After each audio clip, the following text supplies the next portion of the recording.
our Sumeru friends for a while now. Paimon wonders how they're doing. Let's go to Sumeru City and catch up with them.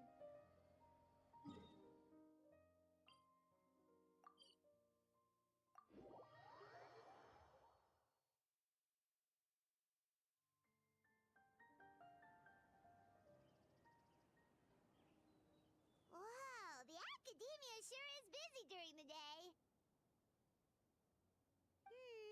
But where should we go looking for people that we know? Traveler, Paimon. Сайно! It's been so long since we last saw you! Welcome back to Sumeru City. I'm delighted to meet you again. So, what brings you back here? Oh, nothing in particular. Paimon just saw a really big mushroom out on the road the other day and suddenly missed all our friends in Sumeru. Funnily enough, we were reminiscing about you recently too. It was at a group dinner. I look forward to hearing about your travels. Something tells me we must have a lot to catch up on. Really? You were thinking of us too? What a coincidence! Indeed. Or as I call it, the biryani factor.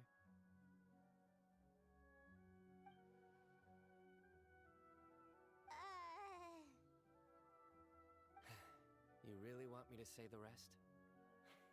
Okay. It's always rice to meet stew again. Oh, darn, he said it. You like that one, huh? You must if you remember it after all this time. Admit the truth. You have long been in awe of my razor-sharp wit.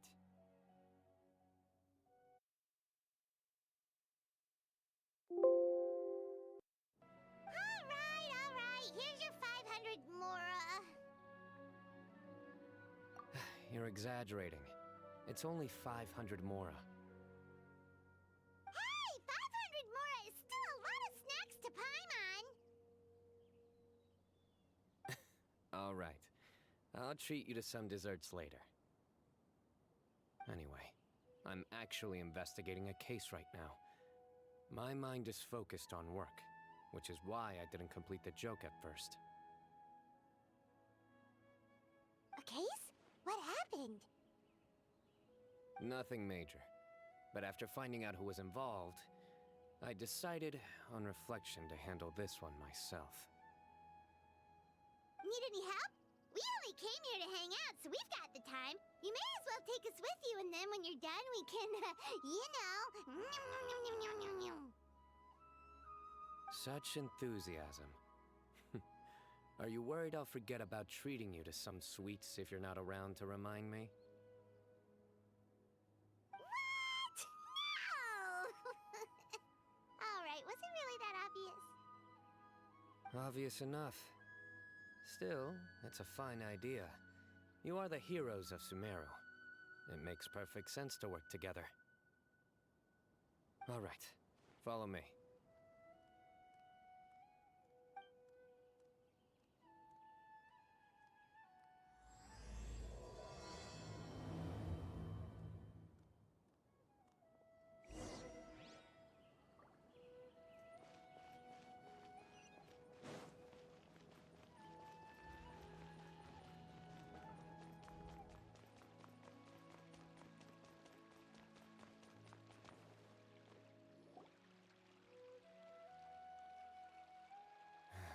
Do you see him? The old man flailing around? Oh, is he the one you wanted to talk to about the case? Correct. His name is Cyrus, a former Spontamod sage. He taught both me and Lisa. Huh? Cyno's teacher is in trouble? It's ridiculous. I'm just an old man who enjoys a spot of gardening, shopping, and wine. What sort of person targets an old retiree? Professor, I've brought some friends.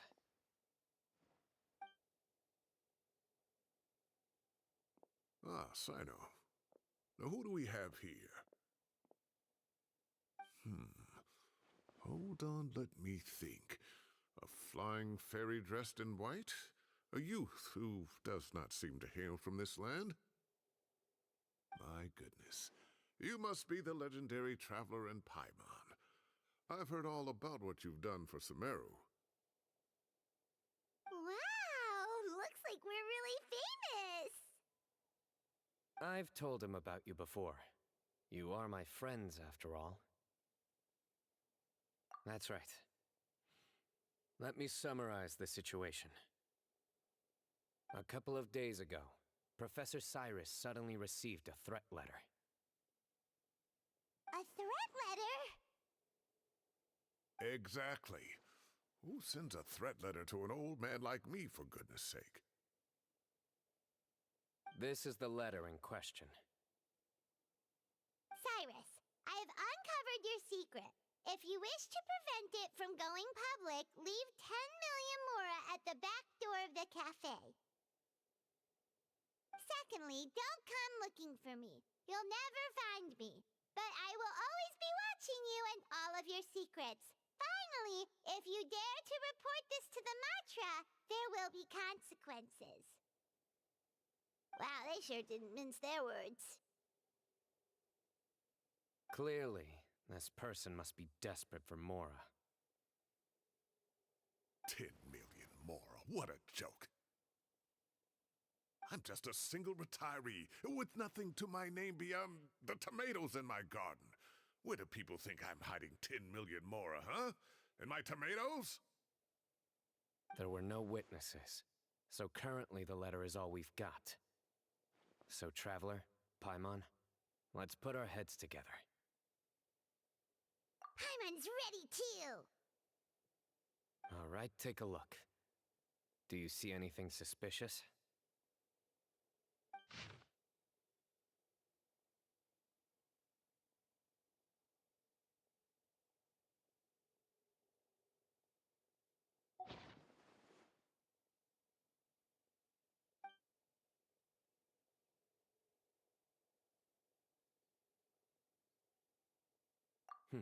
Very good. The paper has a rather rough texture. It's not the typical kind you see in most books. Another thing is, some of these strokes look kind of blurry. Could there be an issue with the ink? Possibly. And I bet the paper has something to do with it. Most of the paper around here is much smoother than this, and the ink is absorbed quickly so it doesn't run. This paper, meanwhile, it's very coarse-grained, almost as if it's made from some sort of plant matter. It's certainly not the same paper as we use in the academia, but the ink is nothing special. Just regular black ink that gets a blue tinge when applied to paper. So do we think the culprit has a connection with the academia or not? Wait, check this out! Looks like this part got wet at some point. Agreed. The staining suggests it was a colored liquid, not plain water. It also looks like it was wiped off with a damp cloth. A colored liquid, so... tea? Wine? Looks like we're thinking along similar lines. Let's go talk to Arof. There are some things I'll need him to take care of.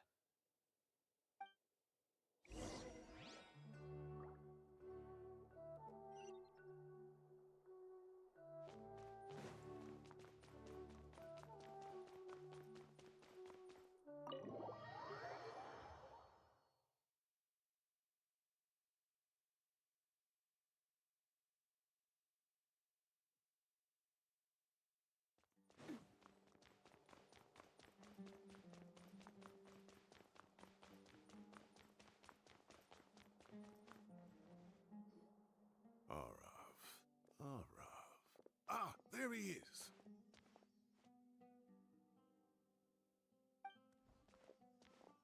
Mahamatra Сайно, Sir Cyrus. Ah, and the Traveler and Paimon. It's been a while.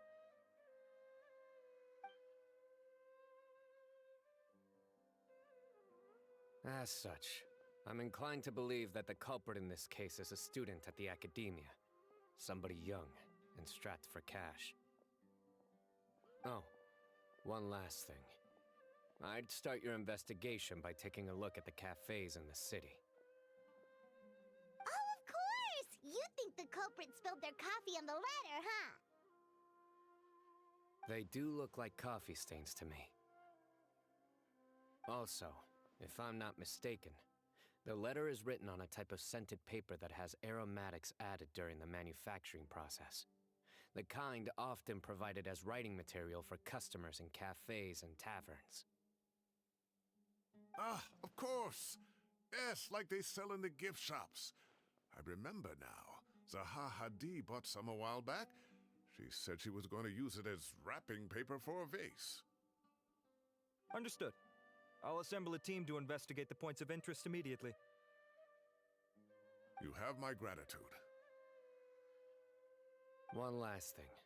Send some Matra to guard the entrances and exits of Sumeru City. And change into plain clothes. Don't let them see you coming. Will do.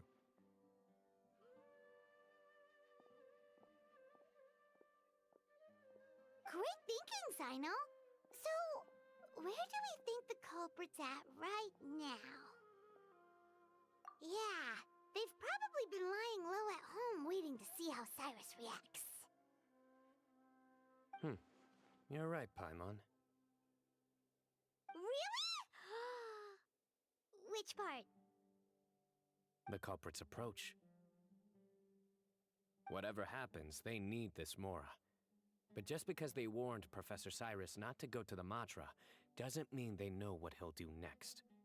So, like you said, they need to wait and see.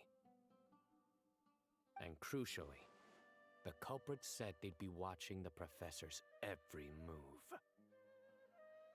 Huh? Wait, are you saying...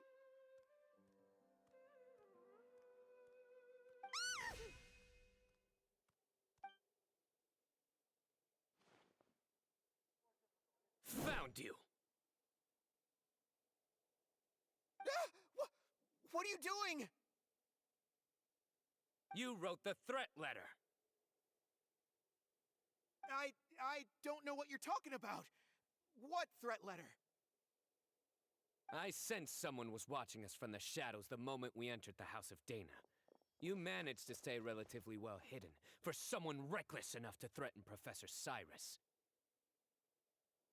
There are a lot of people here, but we were looking specifically for Arav. Whoever followed us the whole way was likely to be the culprit. I was just listening in, that's all. You know something big's going down when Mahamatra Cyno shows up, right? So I got a little curious. What's the big deal? You smiled when Arav left.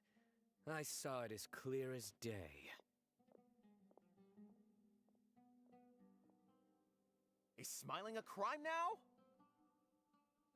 There are coffee stains on the letter. You mixed some coffee with water, gently smeared it onto the paper, then wiped it off with a wet cloth, all to create the impression that the letter was written at a cafe. Closing off the exits to the city doesn't affect you, because you already live here. And as long as the Matra were focused on the cafes, you would be free from scrutiny. The cafe was a red herring all along. You had to be somewhere where you could monitor the Professor's movements. You can't pin this on me! I haven't done anything! Really? Then why are you shaking like a leaf? The innocent have no reason to fear the Matra. But you... Your heart's racing, and your eyelids are twitching. You're a terrible liar. I would never... Don't try anything or you'll pay the price. Now come with me.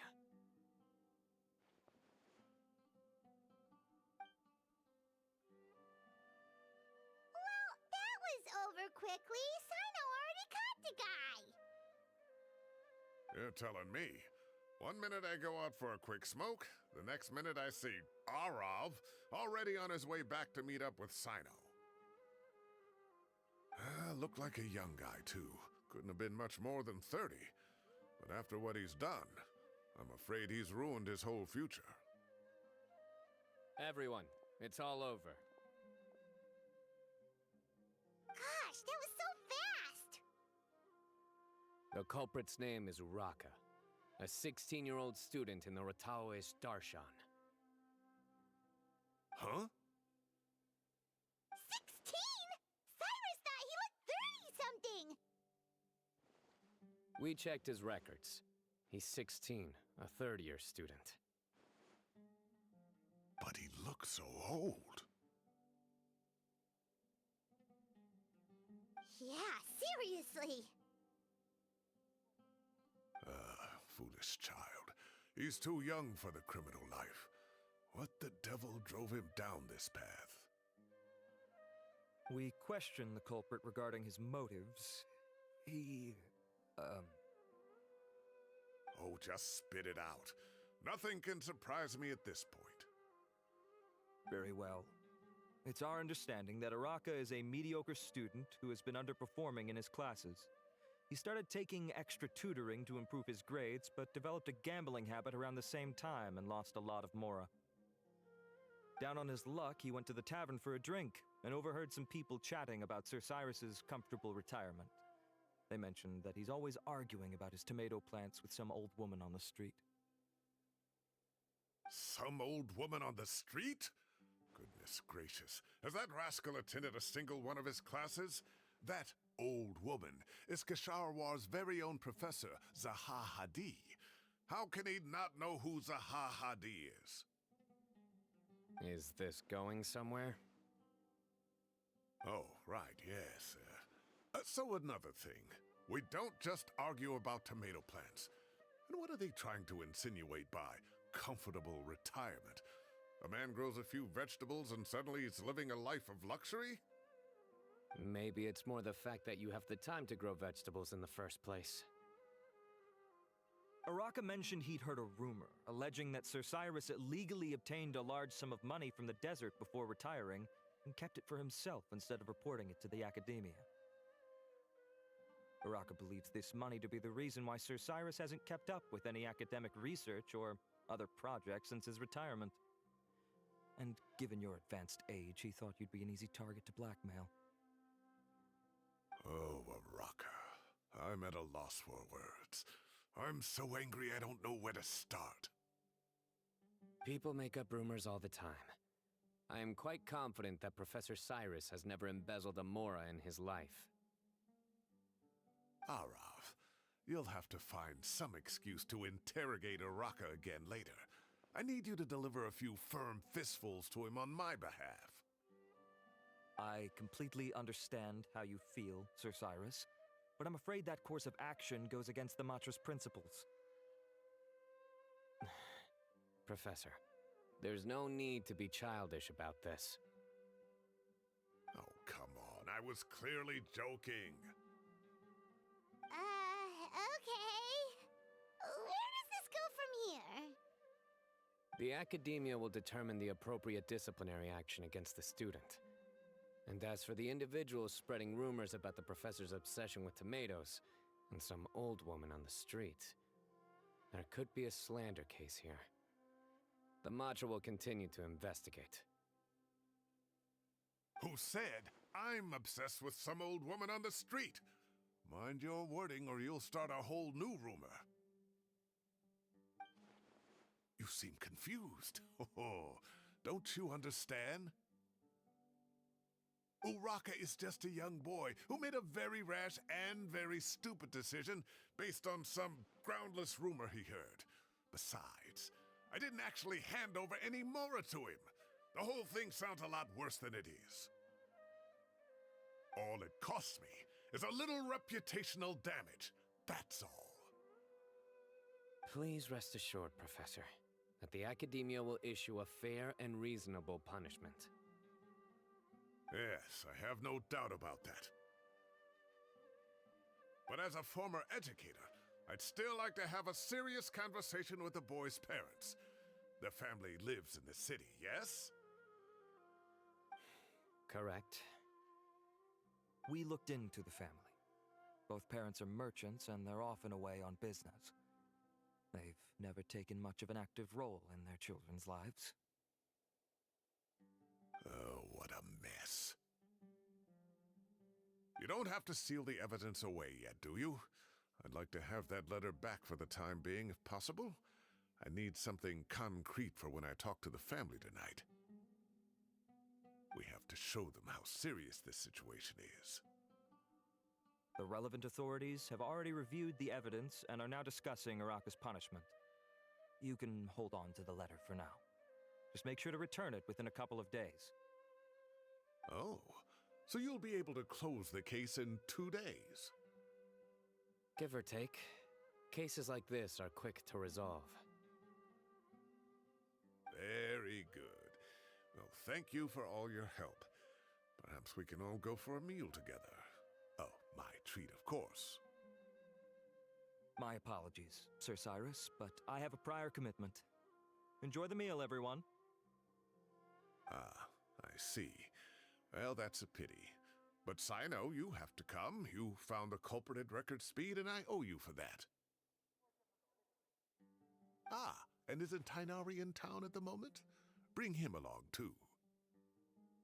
Wait, you mean Tighnari's in the city? He is.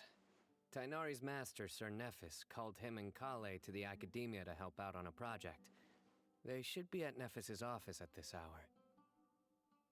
Though I must say, I'm surprised you're extending an invitation to Tighnari. Did you do something to offend Sir Nephis? Don't be outrageous. Nephis offends me all the time. It's never the other way around. Anyway, hurry up and fetch Tighnari. I'll head over to the tavern with the Traveler and Paimon. See you there. Go on now. Don't keep us waiting.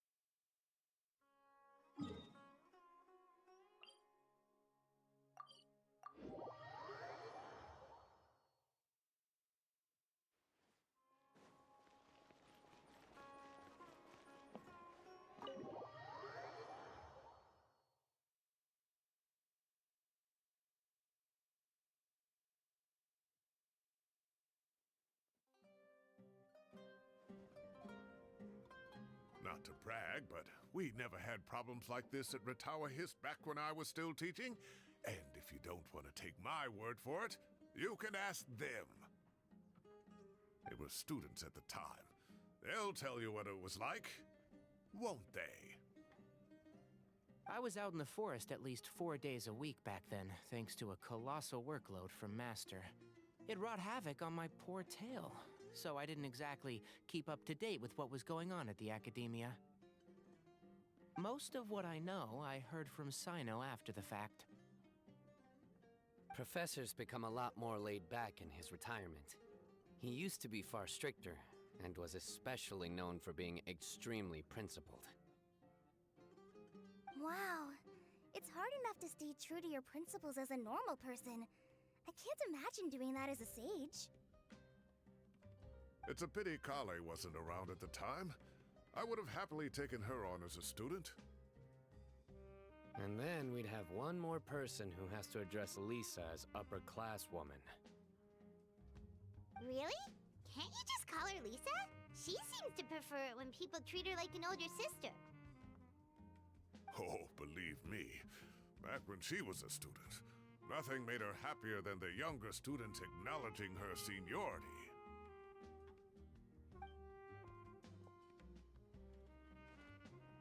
Whoa, more food? Are you sure about this? We don't want to take advantage. Oh, don't worry about it. Order whatever you like. And if it's not enough, order some more. After all your help today, treating you to dinner is the least I can do. I thought I heard some familiar voices. Ah, and Sir Cyrus is here as well. Oh, Kaveh, it's been a while. Zahahadi was talking about you last month. How have you been? I've been all right, thank you. You're looking very well, sir. I'm glad to see it. Have you eaten yet? Care to join us? That's awfully kind of you, but I had a late lunch, so I'm not really hungry just yet. I'll have dinner a little bit later tonight. I just came to Lombard's to buy some wine, and when I heard some voices I recognized, I thought I'd come and say hello. So what's the occasion, anyway? Some sort of celebration? Consolation, more like. You wouldn't believe the day I've had.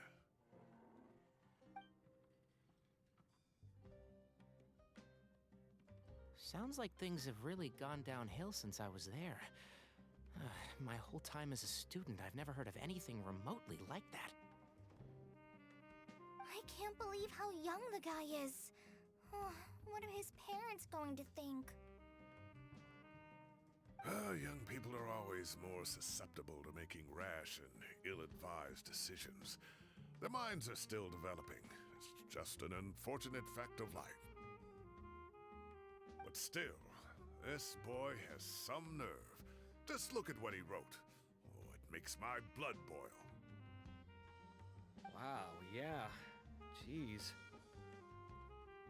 I will always be watching you and all of your secrets. And then he just followed you into the House of Dana? If this were my son, he'd get the scolding of a lifetime. Luckily, I'm also an extremely principled person. Kaveh!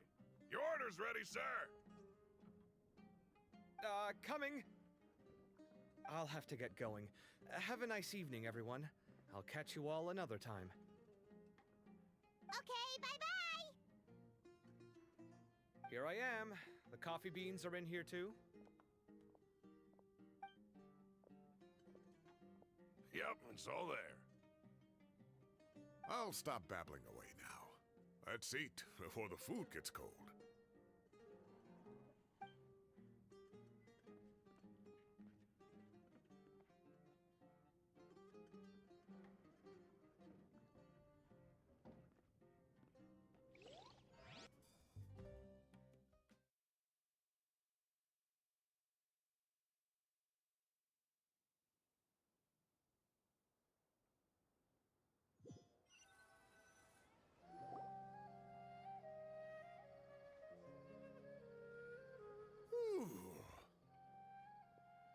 Oh, too tasty. Paimon's belly is about to explode. Oh, mine too.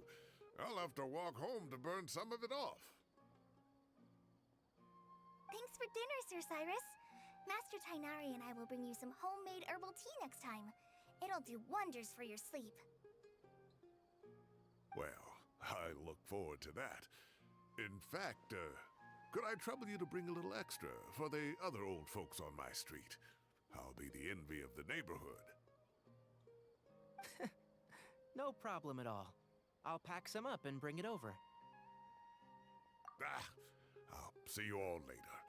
I better head home now and tend to the crops. Good night, Professor. Don't let those tomatoes keep you up too late. Hey, my tomatoes are serious business. I am not about to be beaten by Zahahadi. Anyway, I'll be leaving now. Don't stay up too late now, children. I bid you all a good night. Take care. Have a safe trip home. All right. Now, we finally have some us time. What do you mean, us time? Well, I was talking with Tainari and Kale, and since we all have some free time, we thought we could all go camping together. Think of it as our way of welcoming you back to Sumeru. Camping? Oh, that sounds fun. Paimon's in! Right? It's been so long since we did something fun together. I can't wait. Everyone, let's meet tomorrow afternoon at the riverbank to the southeast of Gandharvaville. No need to bring anything. We've already packed everything for the trip. Just bring your delightful selves and prepare to have some fun. You got it! We'll be there! Great. Then we'll see you tomorrow.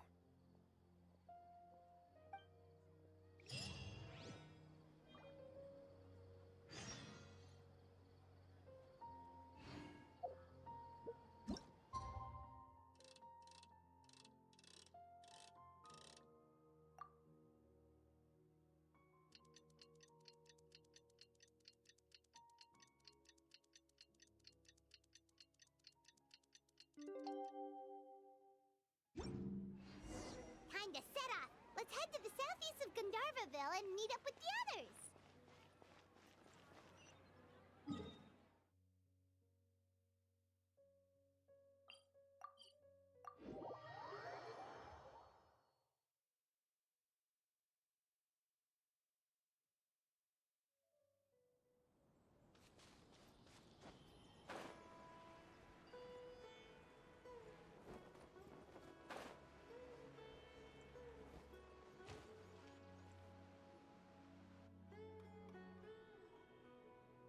We're here! Wow, you guys are ahead of the game! You set up the tents already! I'd say we're right about on schedule, actually. We were aiming to have them set up before you arrived.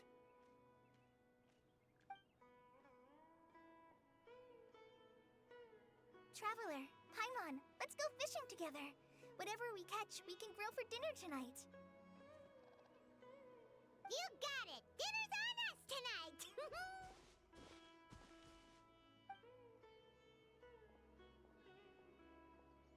I hope I can contribute too. The other forest watchers gave me some fishing tips a little while ago. I'm really looking forward to giving them a try.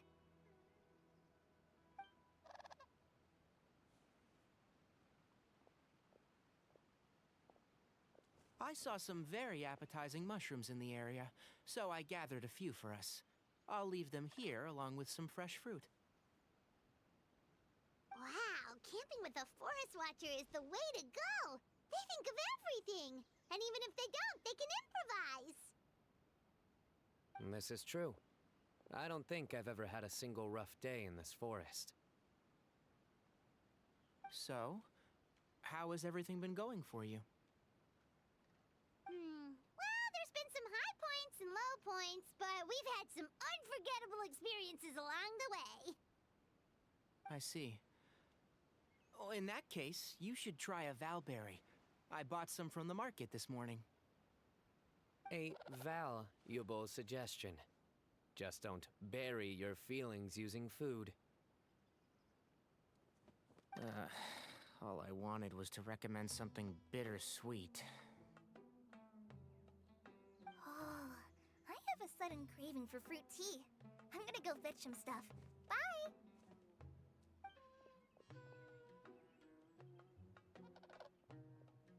She sure made a run for it. Unbelievable. She made a run for it. So Kale chose the path of tactical retreat. Could it be she foresaw what shall soon come to pass? My dear friend, you know what I am about to say. Oh, drat. A flat-out rejection. But this isn't over. It's only a matter of time before I challenge you again. So be ready. Ugh, this guy. Somebody make it stop.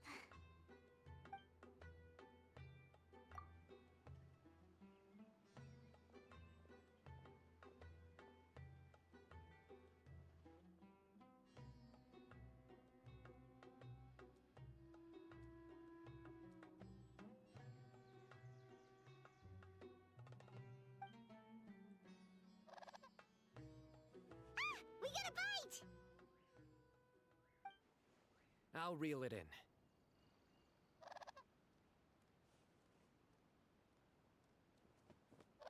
firewood, spices, snacks, and drinks. Everything's ready. Once Kale gets back, we can light up the fire and start grilling.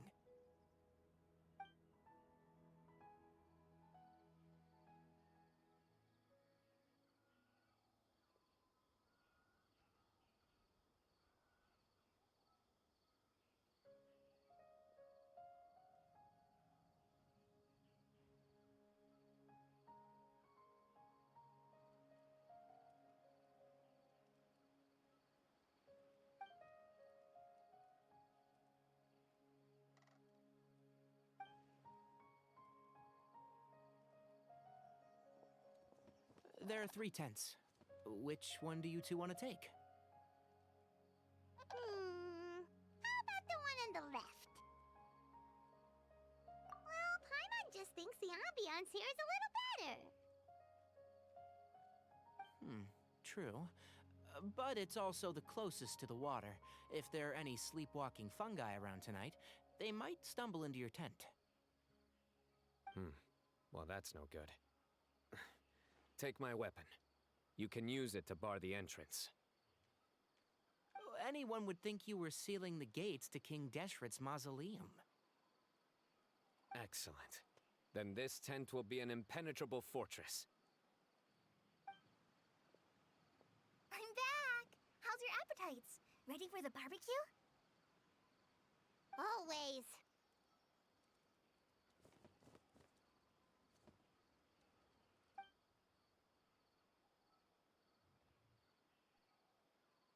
Oh, it smells so good. Paimon's drooling. Someone sure is desperate to eat. I think it's time to add the seasoning. How do you like your skewers? Well done? Medium? Rare? Wait, what? Isn't that just for steaks? Hey, if it works for steak, maybe it works for other things too. Medium well for me. Okay, these are about ready now then.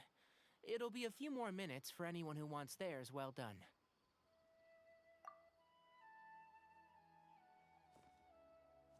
Oh, that was so delicious. If Paimon's stomach had space, she'd eat 3 more skewers. I ate a lot too. Here comes the food coma. If you're tired, then go rest. You must be getting sleepy too, Paimon. Why don't you guys head to your tents? Cyno and I will clean up. Tonight, I show you mercy. Our sacred duel will take place another day.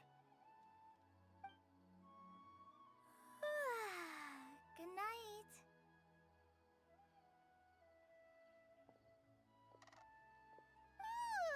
Paimon's struggling to keep her eyes open.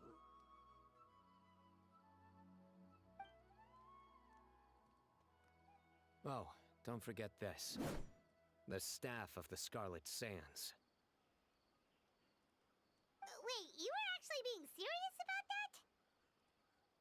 It's a very powerful weapon. Try it. Paimon can't even lift that thing. Fair enough. You sure you don't want it? Yeah, Paimon's sure. We'll be fine. And even if we do get an uninvited guest in the night, Paimon will be here to take care of the traveler.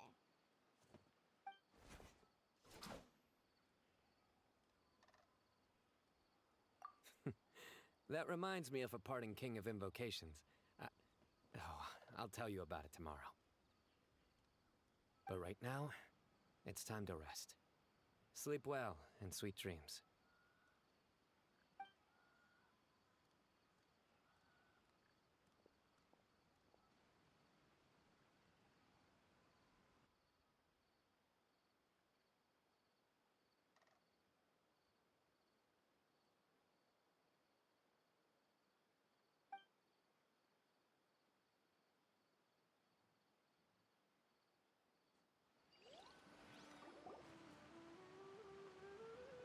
I think they should all be here. Traveler? Paimon? Are you in there? Could you come outside for a sec? Look at this. What the? What's this sword doing here?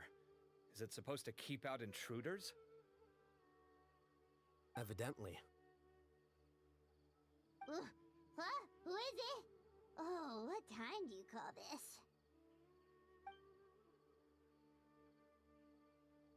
Paimon's gonna take out the sword. Yeah!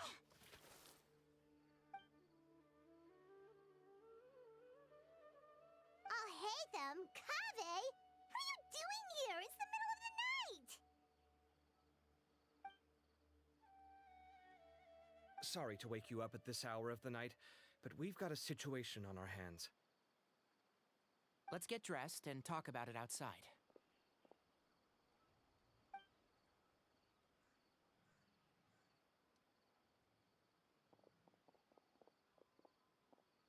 Something has come up, and since it pertains to Cyrus and Cyno, I deemed it essential to inform you all. Whoa, back up. Let's start from the beginning.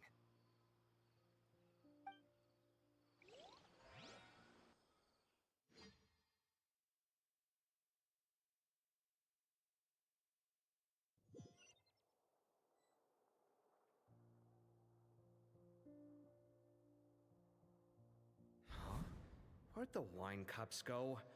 I could have sworn I left them here after I washed them. Ah, there they are. I'll have a cup too. Can you see if the cookies are still on the table?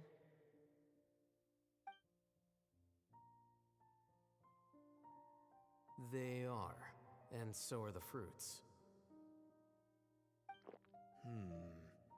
Oh, this is so bland. I should have gotten a few bottles of what Cyno's group was drinking last night. Do tell. What were they drinking? Oh, right, I forgot to mention. So, I ran into Cyrus yesterday evening when I went to the tavern to pick up some things. He was hosting a dinner for Cyno, Tighnari, Kale, and the Traveler and Paimon. Anyway, they got a bottle of Lombard's new vintage for the table. At least, I think that's what it was. It looked pretty good. Sounds like they're all tangled up in this. You know what it's about, right? 16-year-old kid tried to extort Cyrus. He was asking for 10 million mora. I heard some people talking about it on the streets, yes. Didn't take them long to catch the culprit. The sages are probably dealing with the case by now. I wonder what Sir Nephis and the others will make of it. Oh, Cyrus showed me the extortion letter, too. It was crudely written, but the paper had this beautiful pattern on it that I've never seen before. Really caught my eye. Give me a sec, I'll sketch it out for you.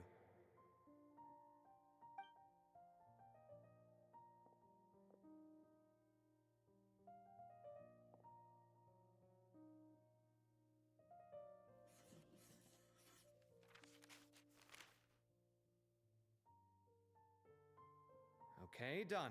Take a look. You see what I mean?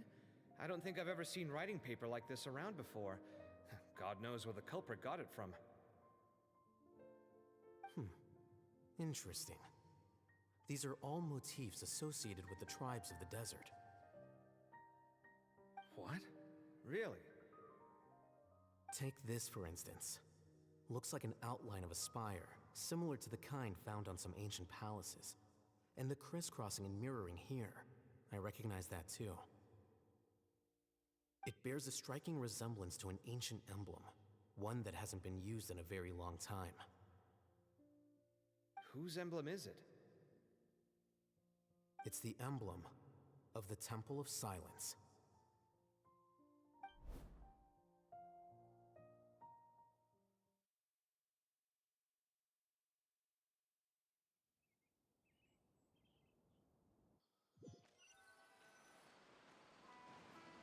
After discussing it with each other, we both agreed that something didn't feel right, so we went looking for you. This was a long way to come from the city. Alhaitham figured you were probably with Tainari, so Gandharvaville was our first stop. But the Forest Watchers told us that you'd gone camping. Then, just as we were heading off to the campsite, we ran into Cyno. He said he was on a supply run. We exchanged a few words, and then he ran off. Hold on. So what's the deal with that emblem you were talking about? The Temple of Silence, you said? What is that? Should we be worried? Something's up, huh? Give me a second. Let me get Kale.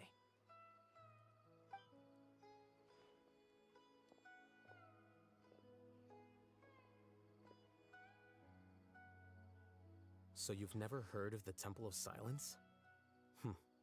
Well, to put it simply, it's an organization that has existed in Sumeru for over 1,000 years. These days, you can find a Temple of Silence office in the academia. Theoretically, it's responsible for the custody and disposal of information and documents not fit for public dissemination. At least, that's what they tell the outside world. In truth, it's essentially a vestigial institution nowadays. There's an office with their name on it, but it's functionally obsolete. Historically speaking, the original Temple of Silence is said to have been established by Hermanubis, one of the 7 pillars of King Deshret and the greatest of all sages. Most of the organization's members hailed from the desert. By contrast, none of the Academia Temple's current members are from the desert region, nor do they use any symbols connected with the desert folk. So the Temple of Silence at the Academia is just a fake? Wow. It's possible. The real question is, why? My guess is they're covering something up. So, how do you know all this? Sounds like some pretty top secret stuff. Did you forget? He did a stint as acting Grand Sage, and kept the pay raise even after he resigned. Oh, yeah! Paimon did totally forget about that. So you took the chance to read all the top secret documents while you were acting Grand Sage, huh? If you're asking me whether I familiarized myself with the documentation in my office, I would respond that that's a perfectly normal part of any job. So much about this doesn't make sense. Why did the emblem of the Temple of Silence appear on a threat letter from an Academia student to Cyrus? The student's only 16 and doesn't have any family ties to the desert. So where could he have seen that emblem or gotten the paper? You said you ran into Cyno, yes? Did you tell him what you've just told us? Yep. He ran off as soon as he heard what we said. Given that Cyrus is involved, he's probably halfway through solving the case by now. Still, we should try to catch up with him. At this hour of the night, Cyno will probably go looking for Cyrus at his current residence. If the Academia's Temple of Silence really does exist just to cover up the truth, the sudden appearance of this emblem can't be good, and sure to stir up trouble. We should pay a visit to the Academia. Yes. As the Sage of Amorta, my master ought to know the truth about their office. You can ask him to tell you what he knows. The more information we have, the better prepared we'll be for whatever happens there. If this situation is connected to the real Temple of Silence, the emblem has to be part of a bigger conspiracy. Kale, could I trouble you to send a message to the Core of 30? Tell them to keep an eye out for Cyno and Cyrus. Traveler, Paimon, you two come with me. We'll go after Cyno. Sounds like a plan. Let's go. Cyrus has been living in the city lately. He rented a place near the field so he can keep an eye on his tomato plants. Then let's go look for him there.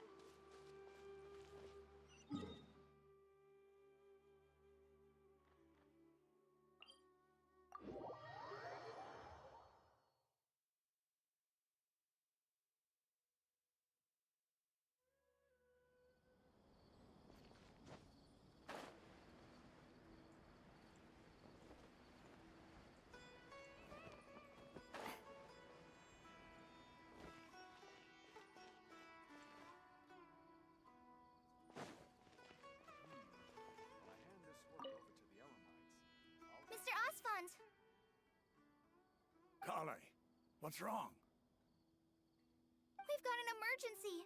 Mahamatra, Cyno, and former Sage Cyrus have gone missing. They could be in danger. Are you able to spare some people to keep the city secure? And also keep an eye out in case they show up? My goodness. Understood. I'll get on the case immediately. If you have any questions, be sure to contact the Academia. Will do. Don't worry, Miss Kale. We'll do everything in our power to find them. Got it. Thank you so much.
There's a lot of strange things about this situation. Oh, what a mess. Let me think. Current and former associates would be a good place to start. Oh, but how would I know who Cyrus is acquainted with? Cyno didn't mention any names either. We just have to work with what we've got, I suppose. Huh? What's that you're reading? An index of the Academia's book collection. I recall there being some books that reference the Temple of Silence, but they're few and far between. How long's that gonna take you? It's like looking for a needle in a haystack. I'll manage. All right, fine. I'll help you look through them. We'll be here all night otherwise. It's a shame there's no coffee around here. If I'd known what we were getting into, I would have made some before leaving the house. Actually, Alhaitham, have you ever met anyone from the Temple of Silence? The phonies from the Academia branch, I mean. A few times. Their workload is even lighter than mine, so they often leave the office to chat with whoever is nearby. How do you know all this? Do you join in with these chats? Is that a serious question? I just go about my business and pretend not to have heard anything they said. Wait, but how does that work? Can you teach me? I feel like that'd be a really useful skill. Hmm?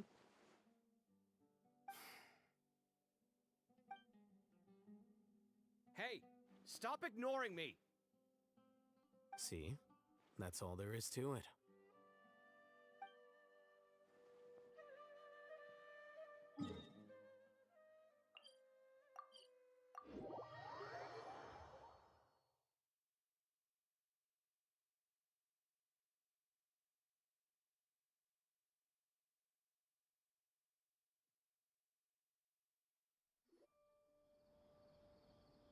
Here we are. This is the place. We might be too late. Looks like nobody's home.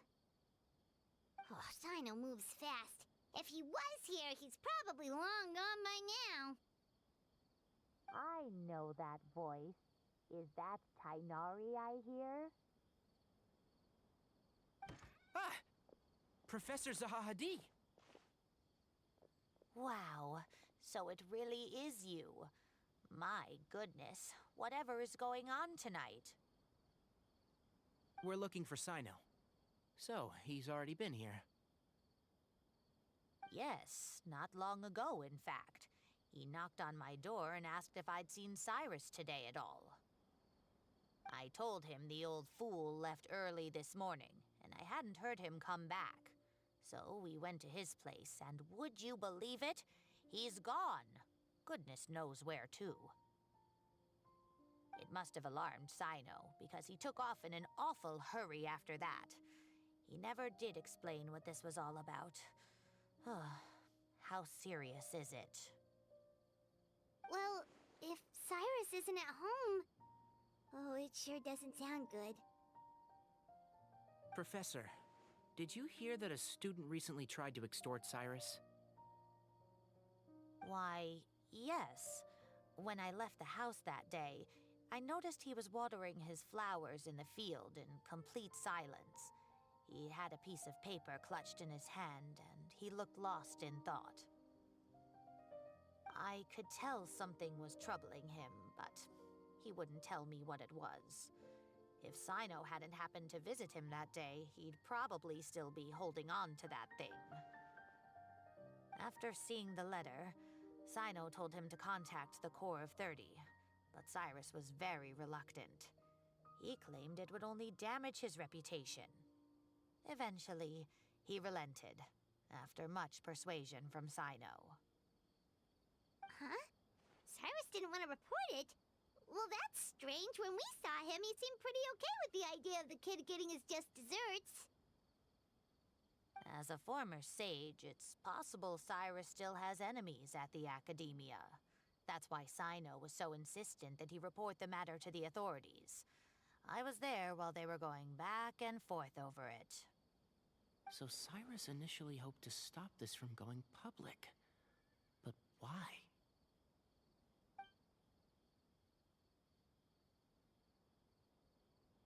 Oh, dear.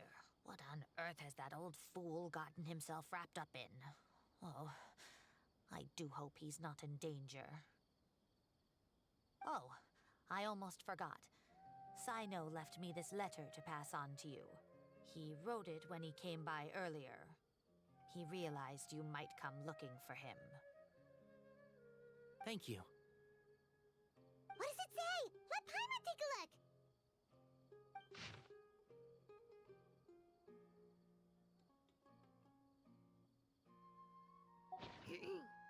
My friends, this is a rather complicated state of affair.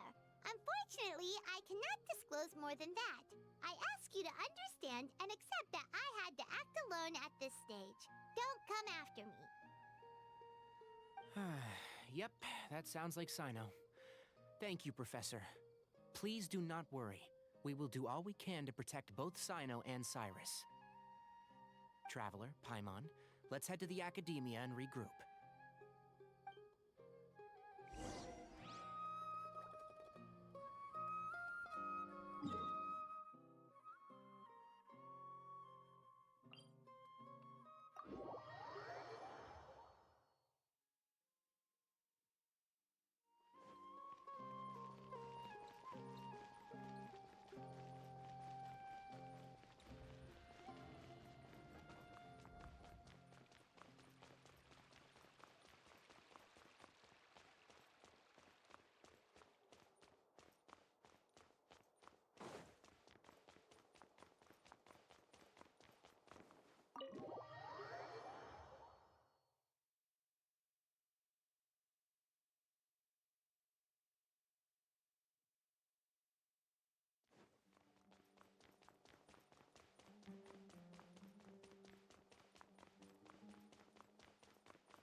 You're here? I thought you were going after... Ah, I guess you lost their trail. We went to Cyrus's house. No one was there. Cyno got there before us, but he was long gone by the time we arrived. He didn't say where he was going? No, he left us a letter and told us not to go after him.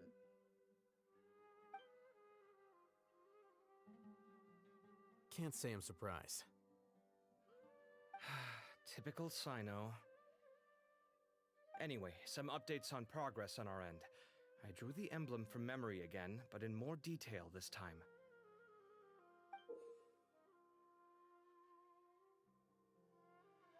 I checked some ancient texts for a similar design. The one I found was a little blurry, but the similarities in the general form and certain details were clear enough to confirm a match. Yeah, and we're lucky we found anything at all. It turns out the emblem was all but lost to history. We scoured the entire Academia collection, and that book was the only one with a record of the motif. Meanwhile, Arav managed to get Uraka to disclose his source. The one who told him about Cyrus's embezzled funds was a young man from the desert. According to Uraka, he had a striking presence and was well educated. Apparently, the two met in the tavern over a game of cards. The guy claimed to be in the city for business, as part of a merchant caravan. Uraka was intrigued when he heard what his new acquaintance had to say, and brought up the idea of extorting Cyrus for Mora. The guy encouraged him to go ahead with it, then handed him some pen and paper to write the letter. I see. So it could be that this person planted the paper intentionally. So, how do we find this guy? Did Uraka say where he is? He doesn't know. He claims not to have seen him since that day in the tavern. The man gave him some tips on how to carry out the extortion, but from then on, Uraka was acting alone. Nephis and Arav have gone to meet the Core of 30 and review the city's entry and exit records. Also, Nephis admitted that the Temple of Silence in the Academia is just a facade. The true Temple of Silence once came to the rainforest to establish a collaboration with the Academia, but as time went by, the sages gradually became corrupt and foolish. The Temple of Silence felt that they could no longer trust the Academia and ended the partnership. They retreated back to the desert about 400 years ago. Ever since its inception, the Temple of Silence has been the guardians of King Deshret's civilization and belief system. They traveled throughout Sumeru, sequestering and guarding any wisdom that posed a threat to the people's livelihoods. At its roots, it was a legitimate and reputable organization whose purpose was to guide people towards the right path. The Academia of the day knew that the split would damage their reputation if it became a matter of public knowledge. And so, they set up a dummy organization of their own to conceal the truth. Not only that, but they managed to keep up the charade for hundreds of years! So how did Cyrus become acquainted with the true Temple of Silence if they left centuries ago? I'll bet that's the question that bothered Cyno.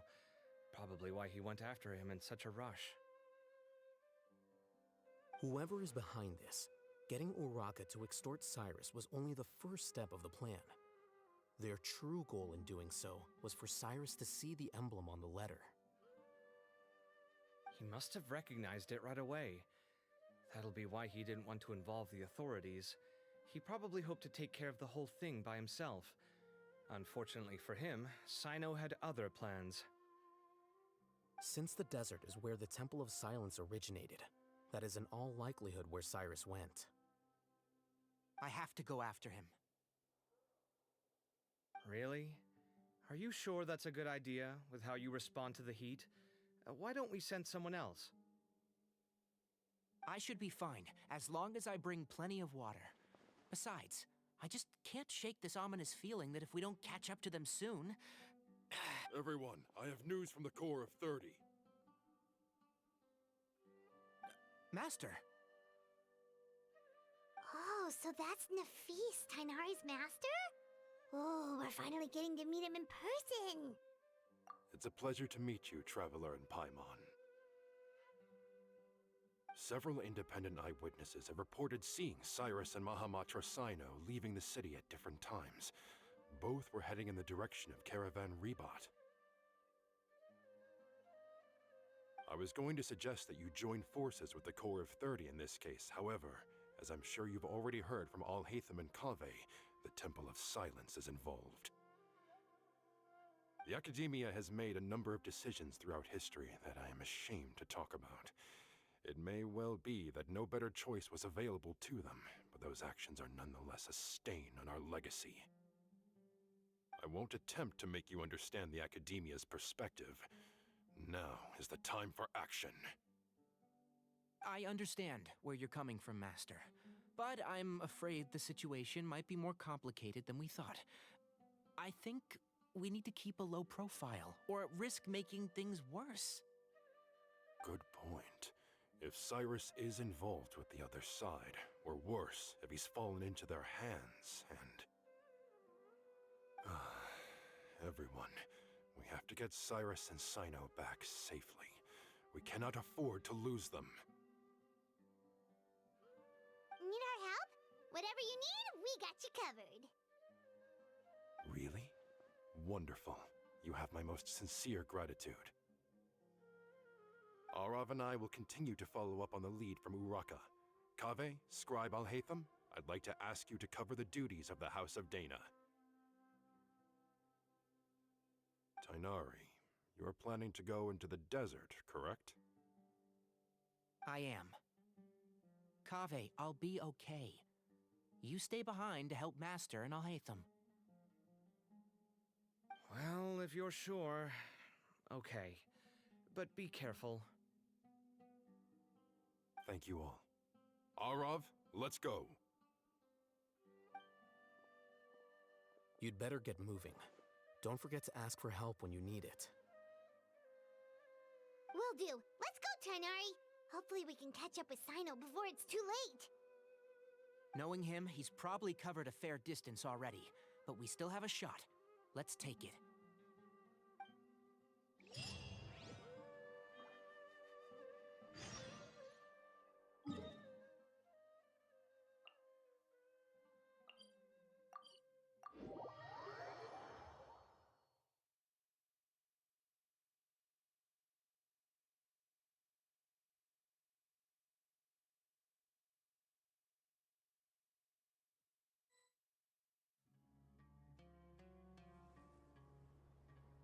Okay, we made it to Caravan Ribat. Where should we go next? Maybe we should ask the nearby guards if they've seen anything. Hold on. Look over there. Is that Dia? You sure you want to brave the desert alone? I mean, it's your choice at the end of the day, but still. It's not my first time. I'll be fine. Cyno. If you're really going to go through with this, then at least take our advice. When you're packing for your trip, budget for 5 days more than you plan to spend out there. Makes sense. Okay, I'll go get ready. Thought we might find you here. You're trying to retrace Cyrus's steps, aren't you? Didn't I tell you not to come after me? I thought I had a good lead on you. Well, sorry, but we never agreed to that. Why would you go off on your own like this? Nothing personal. It's just a complex situation. And I'd rather not involve anyone else if I can help it. Takes a special kind of person to get Cyno chasing them all the way out to Caravan Ribat. But why so coy today, huh? You only gave us his age and description. Why can't you reveal his name? Is he Sumeru's most wanted or something? Oh, also, hey guys, it's been a while. Dia and Candace! So nice to see you. Actually, seeing all of our friends is the whole reason we're here. You're looking well. Glad to see it. Candace and I came to Caravan Ribat on business. We ran into Cyno as he was asking about some elderly gentleman's whereabouts. Some people say they saw him. Guess he stood out as an older guy heading into the desert alone with just a sumpter beast in tow and very few supplies. That's gotta be one heck of a story there. Cyno, it's okay if you can't tell us anything about the case. But let us know how we can support you. We're here to help however you need. The more people we have working on this, the quicker we'll be able to find the person you seek. No, it's not that simple. If I'm right, he'll be doing everything he can to avoid us. We spoke with Zahahadi. From what she said, it's pretty clear that he wants to try and solve this on his own. It won't be easy trying to find him in the desert when he's deliberately trying to cover his tracks. Sounds like this is far more complex than we imagined. Still, if he started from Caravan Rebot, the chances are that his route took him past our village. You may as well ask if anyone there has seen him. My thanks to you both. Once this is resolved, I will find a way to repay you. Come on. No need to get all serious. Just buy a round of drinks next time we're all in the city or something. That's a deal. All right, so, you all set? Yes, we'll handle it from here. Thank you again for your help. I don't take it for granted. All right, then we'll leave you to it. Just remember, if you change your mind and need some reinforcements, we'll be here. And don't think you'd be imposing. You can depend on us. Don't worry, we'll keep him out of trouble.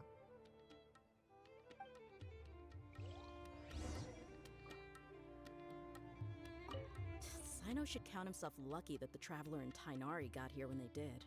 What was he thinking, trying to play the lone hero? The desert tests the character of all who enter it, and only those with wisdom and courage shall prevail. But take heart. With his companions by his side, no harm will come to Cyno.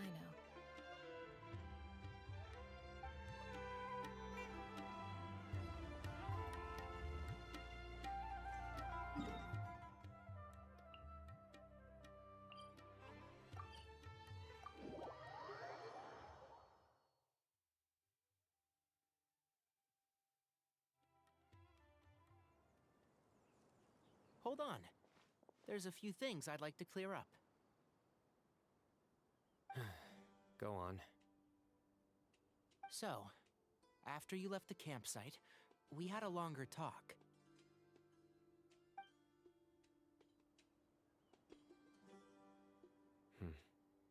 Clearly, we've only scratched the surface of the Temple of Silence question.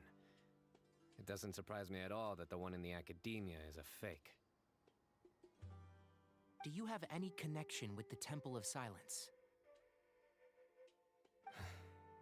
I do. I trust you're all aware of the spirit that gives me my power. Hermanubis, the original founder of the Temple of Silence. Due to my unique constitution, I was put through a number of trials in the desert when I was younger. Later, I met the professor, and he brought me to Sumeru City. But my memory of that time is hazy. I can't recall much. It's a good thing that Kaveh noticed the emblem on the letter. Without that, I don't know if we would have connected the dots and realized there was more to this case than mere extortion. I did not recognize that symbol at all. Whether that's because I've never seen it, or because my memory fails me, it's hard to say. Yeah, you're right. Thank goodness for Kaveh, and for Alhaitham's diligence during his time as acting Grand Sage. But Cyrus must have recognized it right away, right? Otherwise, he wouldn't have had any qualms about you reporting it. Oh, maybe his connection to the Temple of Silence goes even deeper than yours. I suspect so too. Professor has never once mentioned the Temple of Silence in conversation. And whenever the conversation turns to Hermanubis and the concept of spirit indwelling, he avoids going into any depth. Well, speaking of avoiding things, you do realize, don't you, now that we've caught up with you, you're stuck with us for the rest of the way? I am aware. And I have accepted it. Or rather, I don't see how I could manage to ditch you en route, so I might as well accept that you're coming with me. That's right. Fact is, we're coming with you whether you like it or not, so the best option now is to try to look out for each other. Ha! Fair enough. Then at least let me buy you a drink once we're back in the city. Works for me. All right, off we go. Let's start by seeing what the guards here can tell us.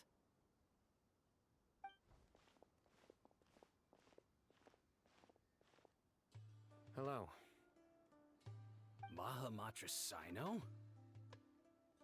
I'm looking for someone, so I'd like to confirm any recent foot traffic in and out of Aru Village.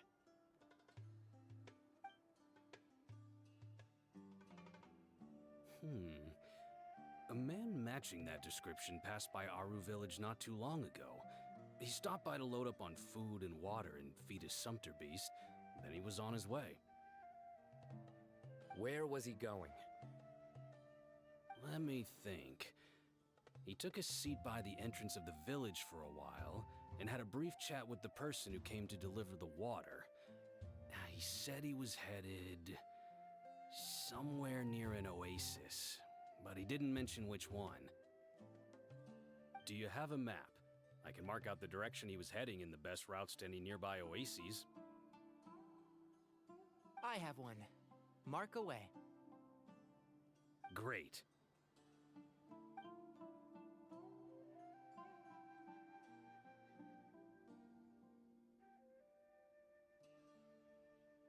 There you go. Thank you so much. You were a great help. You've got a really good memory. Ah, you're quite welcome. Just doing my job. Best of luck. I hope you find him soon.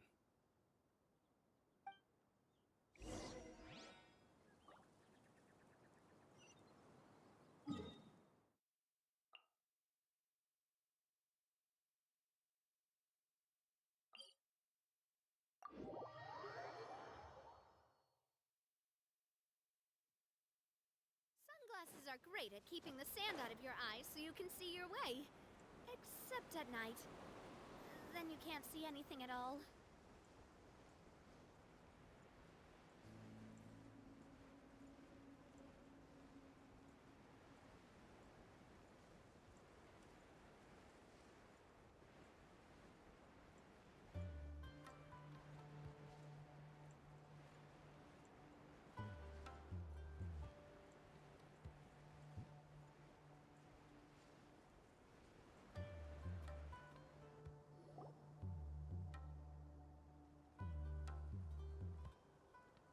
Hold on. I see some people over there.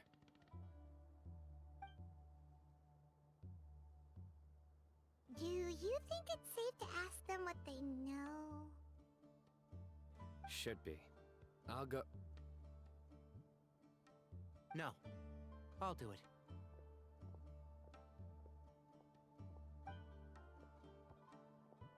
Huh? Why can't Cyno go talk to them? What difference does it make? Given my background, appearance, and the way I dress, I might not be the most welcome visitor here. Just in case, it's probably better to let a more neutral party handle things.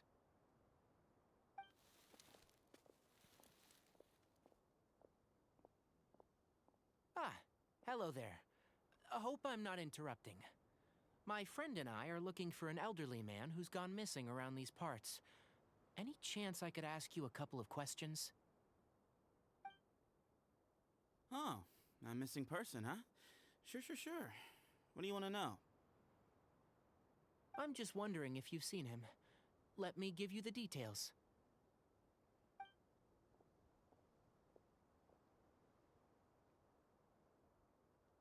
So, a silver-haired guy in a long robe, culture type with thoughtful eyes, and he's traveling alone.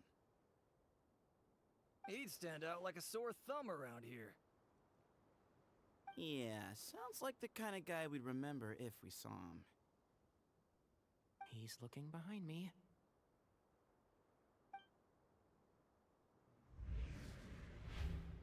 Uh-oh. That your friend over there stands out a lot too.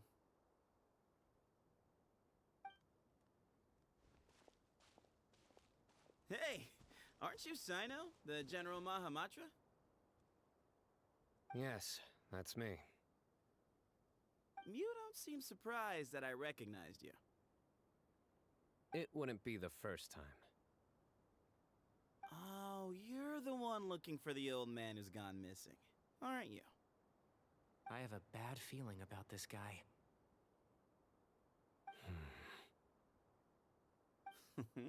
Someone's on edge. You don't trust me much, do you? No need to hide it. I understand why you're wary of us. Still, you came to us asking for help. Do you want it or not? I thought you were a group of merchants. Seems I was mistaken. Your henchmen don't look like much, but something tells me they put up a better fight than most mercenaries. Hey! Hear that, guys? You're my henchmen now. Suits me, as long as I get paid for it. Just cut to the chase already. I'm running out of patience. all right. Come with me. All of you. Don't you want to find your friend? A silver-haired, long-robed, culture type with thoughtful eyes? Sounds like there's a whole other side to Cyrus I didn't know about. So you know where he is? Just follow me. I'll take you to him.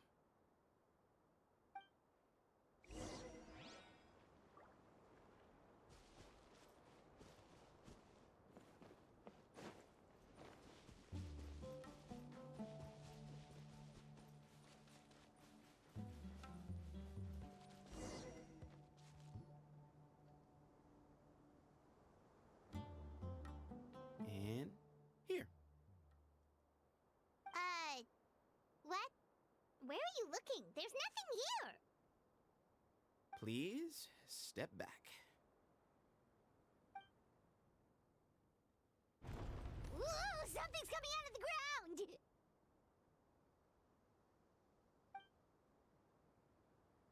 What is this enormous building doing here? And how was it so well hidden? King Deshret's technology? Wait, so... Hold on, who are you guys really? Is this the Temple of Silence? So you're a member? All good questions. There'll be plenty of time to address them later.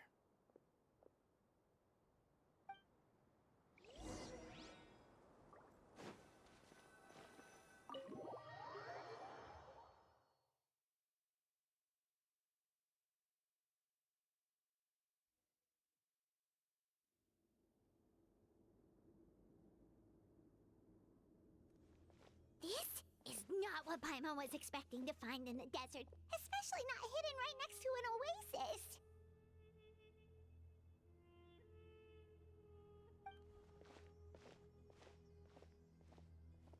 Ooh, Paimon's scared.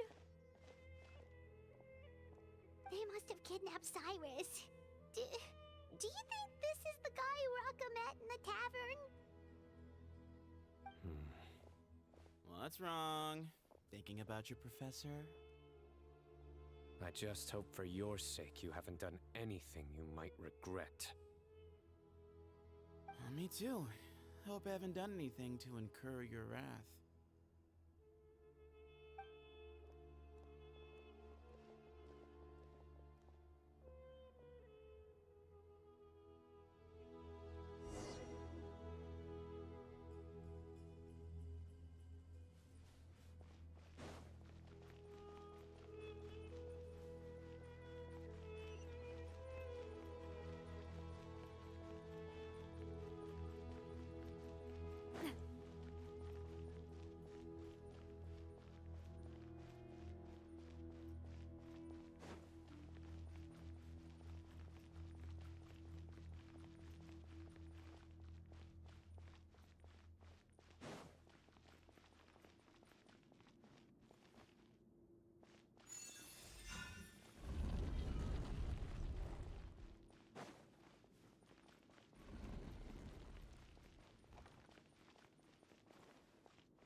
All right.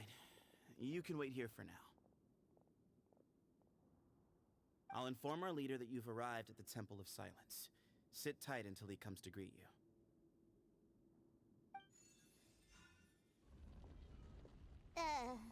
So he's just gonna leave us here unattended? Maybe we're not being kidnapped after all. They can't have been at the oasis by chance. They were waiting for us. Whoever the leader is here, they were obviously counting on us showing up.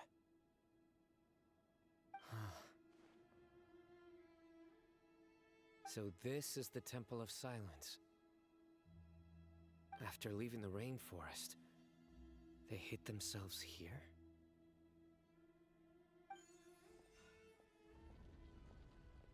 Hey, look! That guy's coming back. Don't worry. Someone will come and call for you soon. What's your name?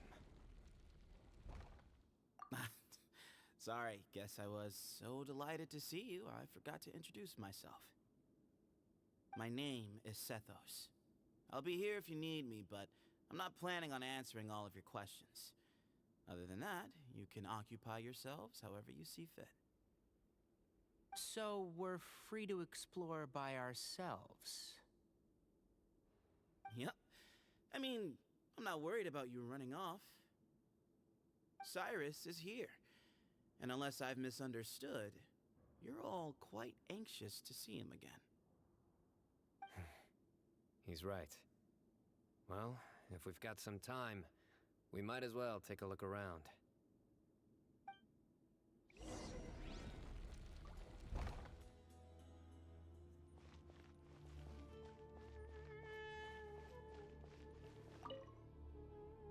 Hey, Sethos!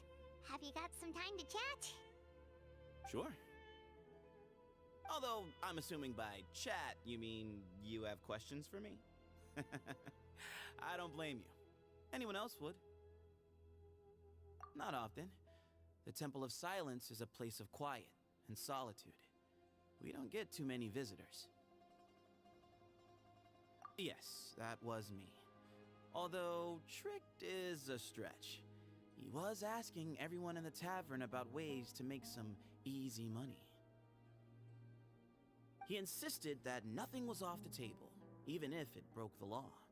So, I told him that Cyrus had embezzled a large sum of mora from the desert. So you framed Cyrus for a crime that he did not commit? No. That's not entirely true.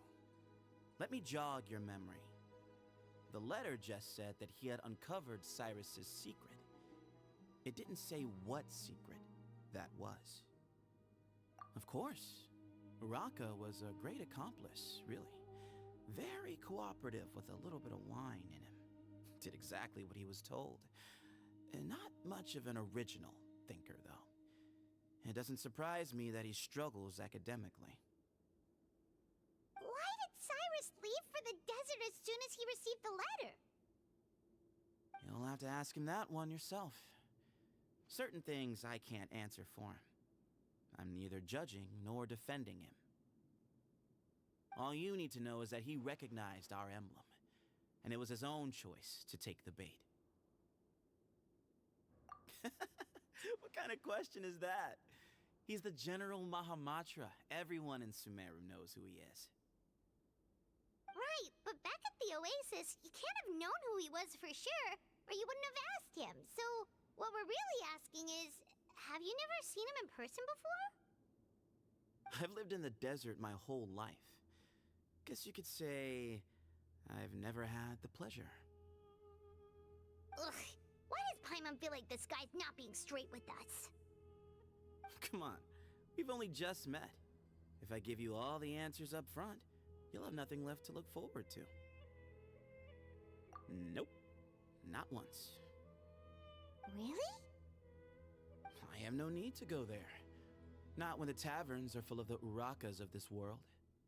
Besides, we're well aware of what goes on at that place. Spies? It's not as clandestine as that. The city gates are wide open. Anyone's free to walk in. You can find out all you need to know, just by walking around town and hearing the word on the street. Mm-hmm.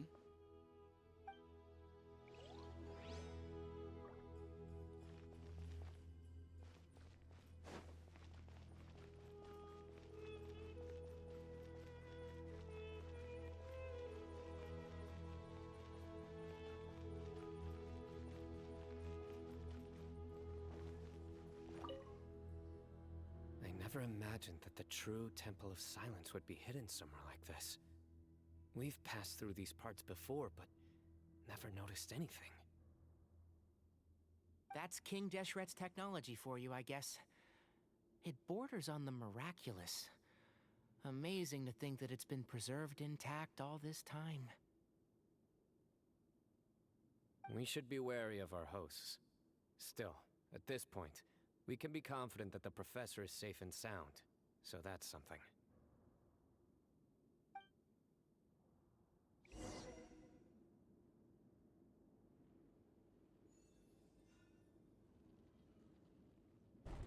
Ah, here he is.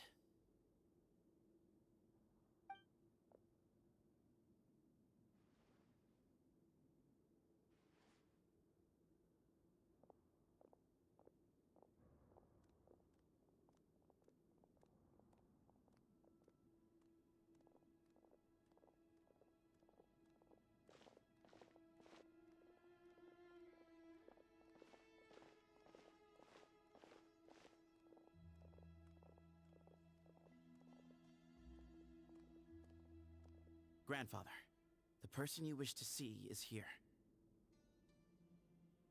Well done, Sethos. Greetings, one and all. I am Ba Moon, the current leader of the Temple of Silence. I know why you are here, and I thank you for your patience. Bring him out.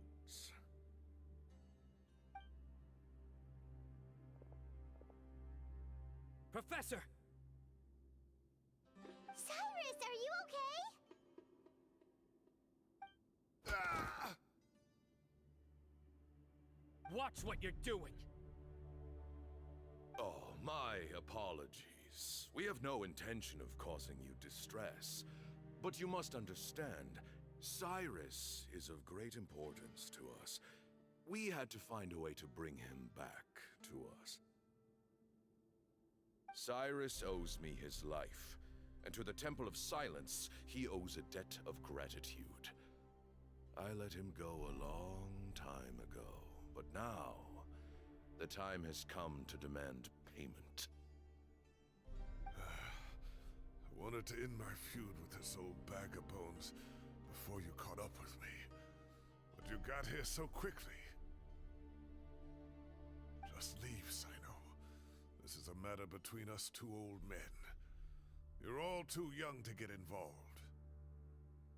So that's why you didn't want to report the letter. You'd made up your mind to come here from the beginning. You only left in such a hurry to try and throw us off your trail. Some things in life catch up with you, no matter what you do. You shouldn't have come, let alone brought the others. Cyno didn't make us do anything. We came here for the same reason he did. To rescue you. We'd appreciate you telling us the truth. Otherwise, it seems a little unfair on everyone who had to stay behind. My secrets are secret for good reason. Bringing them to light can only lead to misfortune. You're afraid, aren't you? You can't bring yourself to speak of your past deeds to the students you nurtured as if they were your own children. You recognized our emblem because for many years you lived among us. Indeed, you all but became one of us. You knew as soon as you saw the letter that we, not Uraka, were the ones speaking to you. It threatened you only because you know what you did. Your own guilt convicted you. For you, Cyrus, are a traitor. You once shared your learning with us, and joined us in our mission to revive the might of Hermanubis, to bring new hope, new opportunity. But then you betrayed us. You bargained for your independence with your past contributions. And then you left, taking with you Hermanubis's might and the wielder of his power. We both know what I said to you that day.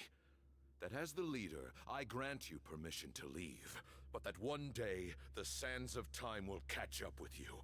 And when that day comes, you must pay the price you owe. You really know how to hold a grudge. Hermanubis's might? And the wielder of his power? Does he mean you? Professor, anything to say? The moon is right. I came here once before. He rescued me from the brink of death once, many years ago in the desert. When he learned that I was a scholar, he invited me to come here and revive the might of Hermanubis together. It was a great, daring plan, and one shrouded in secrecy. The Temple of Silence had been bereft of Hermanubis for too long. The strength of its faith and its warriors were waning. Bamoon proposed that we implant bar fragments, shards of Hermanubis, into the bodies of suitable vessels. If the experiment was successful, the spirit of Hermanubis would then dwell within the vessel. Many believers volunteered themselves for the experiment. But we soon discovered that the bodies of grown adults could not withstand Hermanubis' power. In the end, Bamoon offered his own adoptive grandson. One other child was identified as a suitable vessel, and his parents agreed to release him into our custody in exchange for a small fortune. These two children were our only hope for hosting Hermanubis' power. For many years, the Temple of Silence had been in possession of 2 Ba fragments from Hermanubis.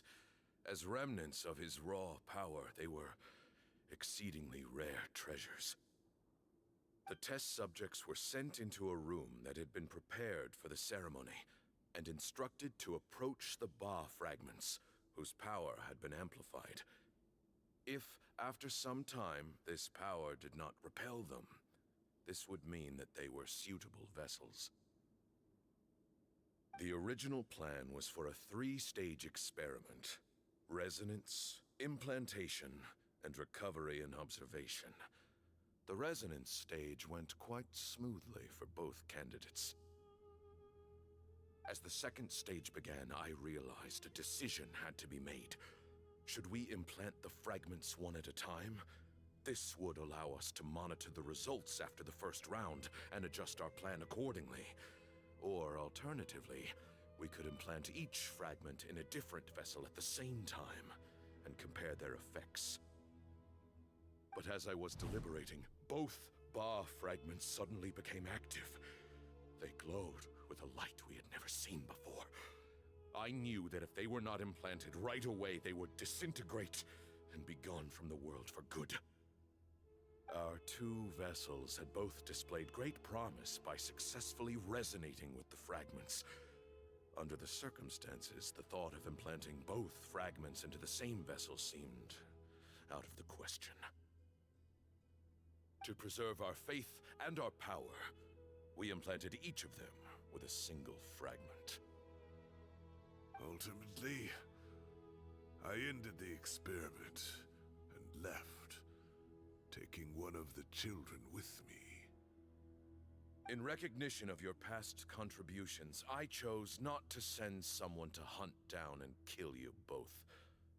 Your lives were spared, but I have paid a great price for your betrayal ever since. I have always wanted to see you Cyno, losing you and your Ba fragment dealt us a devastating blow. We've been in decline ever since you left. I see. So that's how I gained my power. Look, in essence, I borrowed your Ba fragment for a decade or so. And now you are seeking justice. If you want to take my life, then so be it. I'm an old man now anyway. But you cannot lift a finger against Cyno. He is the General Mahamatra. Your actions would be seen as a declaration of war against the Academia. I'm sure you don't remember anymore, dear Cyno, but you've met us all before. You were so young then, when we all gathered around and celebrated the revival of our Lord. You and he, Sethos, you were our final hope. You'd like me to return my power? As a follower of Hermanubis, I have allowed this power to remain in the rainforest for far too long. Now, it is time to reclaim it. That power is not yours to reclaim. Cyno was chosen by the gods. You cannot take what they have bestowed. You are wrong. Cyno was chosen, but he was not the only one. My child, Sethos, has the same gift as he. So those are your terms for freeing the professor?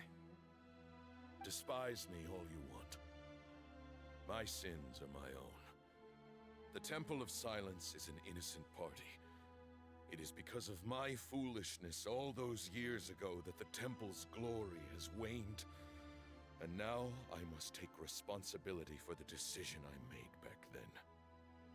So what you're saying is, the power of one Ba fragment is not enough? You're asking me to return the one in my possession, so it can be implanted in him instead?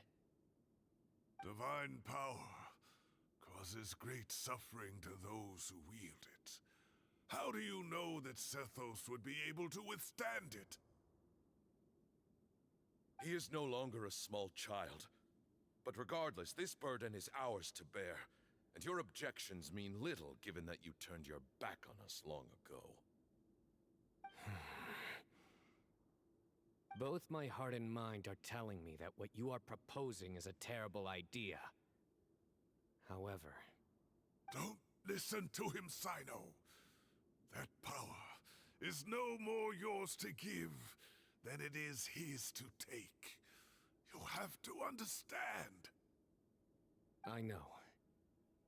But if this is a question of your freedom versus a fragment of power, then there is nothing to debate. Sorry to interrupt, but in my view, there are a number of contentions here that still need addressing. Say that Cyno refuses to return his power, and you also refuse to release Cyrus. Then, we are at an impasse. I find it hard to believe that you went to all this effort without planning for that possibility. You're trying to gauge where we stand while keeping your remaining cards close to your chest. Well, my stance is, put the rest of your cards on the table. Then we can have a discussion. Wait, those ears. So, we have a descendant of the Valukashuna in our midst. Splendid! Fate smiles upon us after all. Everything we have longed for, Hermanubis will provide. Perhaps this very day we'll...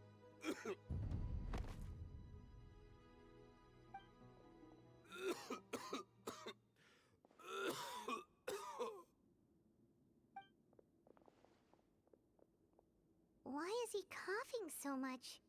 He looks like he's in really bad shape.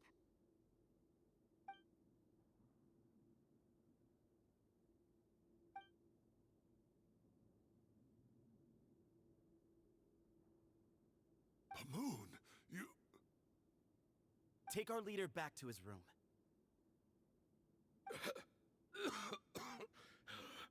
Sethos, you must... grandfather. I know what you wish to say. Leave this in my hands.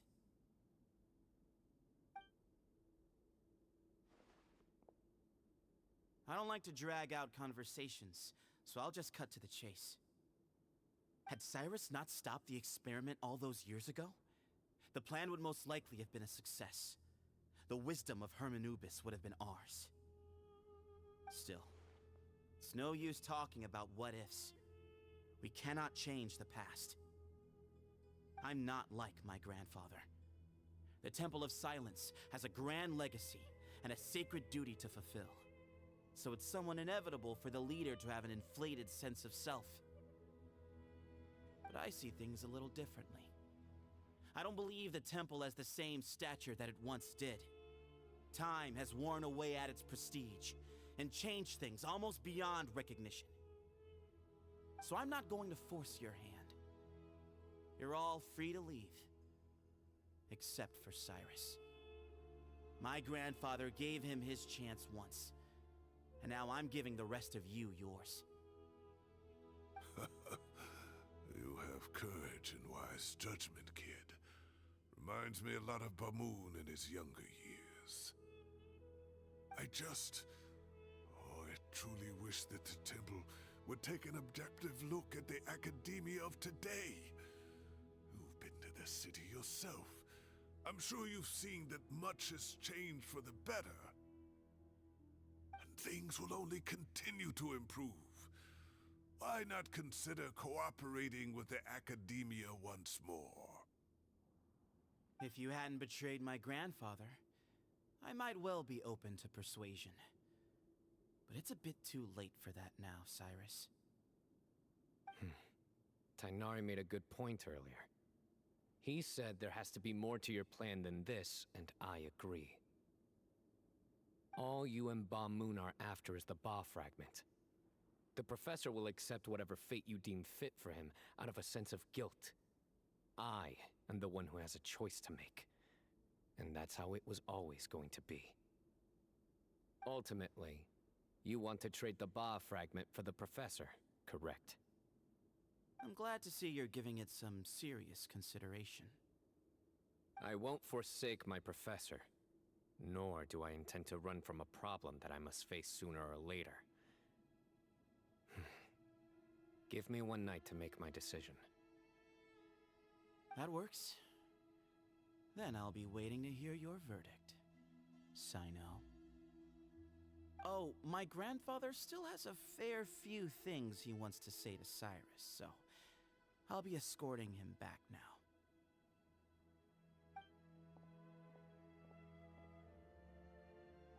Are you sure about negotiating with him? I need to think this through. Everyone, let's meet again later tonight. Until then, take some time for yourself. All right, well, don't put too much pressure on yourself, Cyno. If you need any help working things out, just come and find us.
I've taken some time to reflect on this.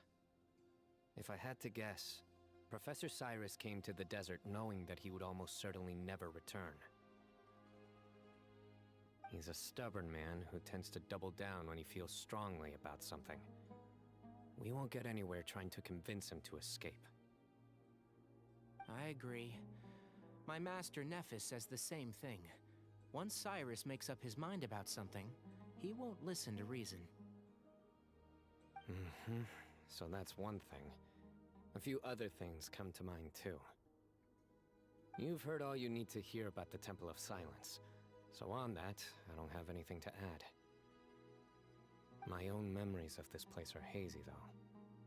Probably something to do with the overpowering presence of the Ba fragments. That might explain why I suffered from constant headaches and fevers as a child. I do remember having some fleeting moments of profound emotion when vague images would appear in my mind. But I don't recall much, only bits and pieces. I was still young then, and all I could understand was that there was a strong will inside my mind. Thinking back on it now, I suppose it was Hermanubis' way of trying to encourage me, even if we couldn't communicate.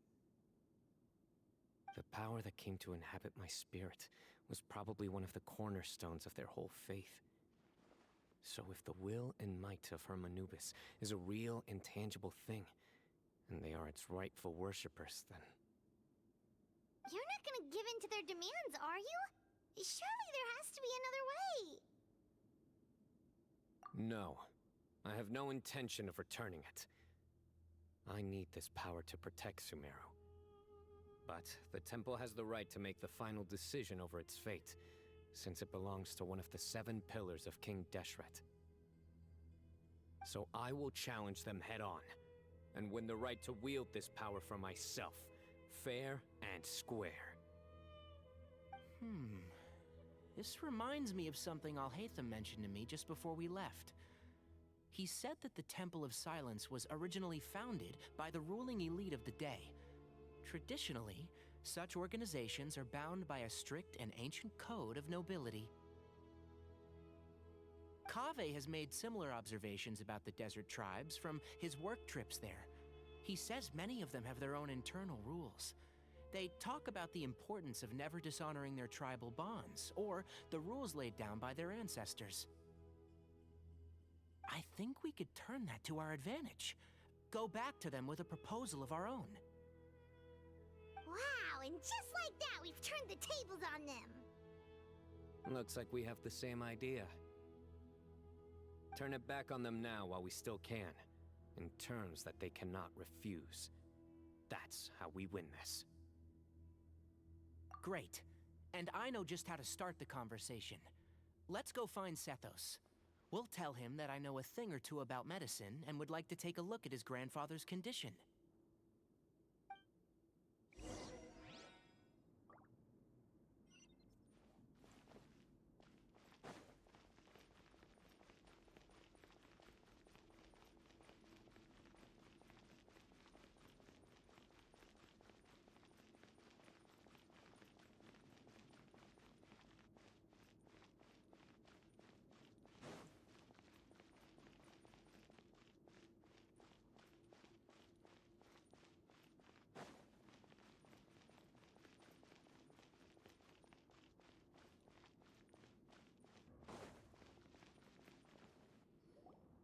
Sethos, let's talk.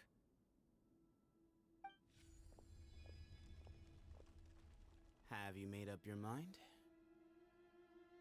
We'll get to that, but first, I have some degree of medical training, so I was wondering if you might let me take a look at your grandfather?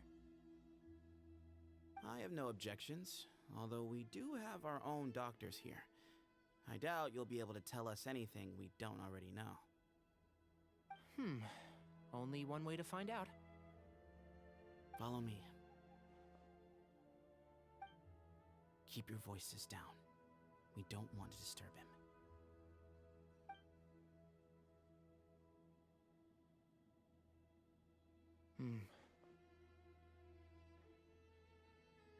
Let's talk outside.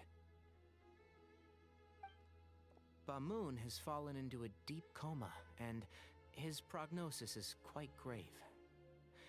I'm sure that your physicians have come to the same conclusion. He appears to have sustained a serious injury in his youth, which has been exacerbated over the years by the heavy burden of work and now by the effects of old age. Regretfully, I must inform you that based on what I've seen with patients in a similar condition, he doesn't have long left. A few days at most. Yeah. I've known for a long time. You're his heir, aren't you? You clearly have a lot of respect for the man. But you also see things differently. You have a broader range of concerns and a more pragmatic approach. So tell me how we can end this on your terms.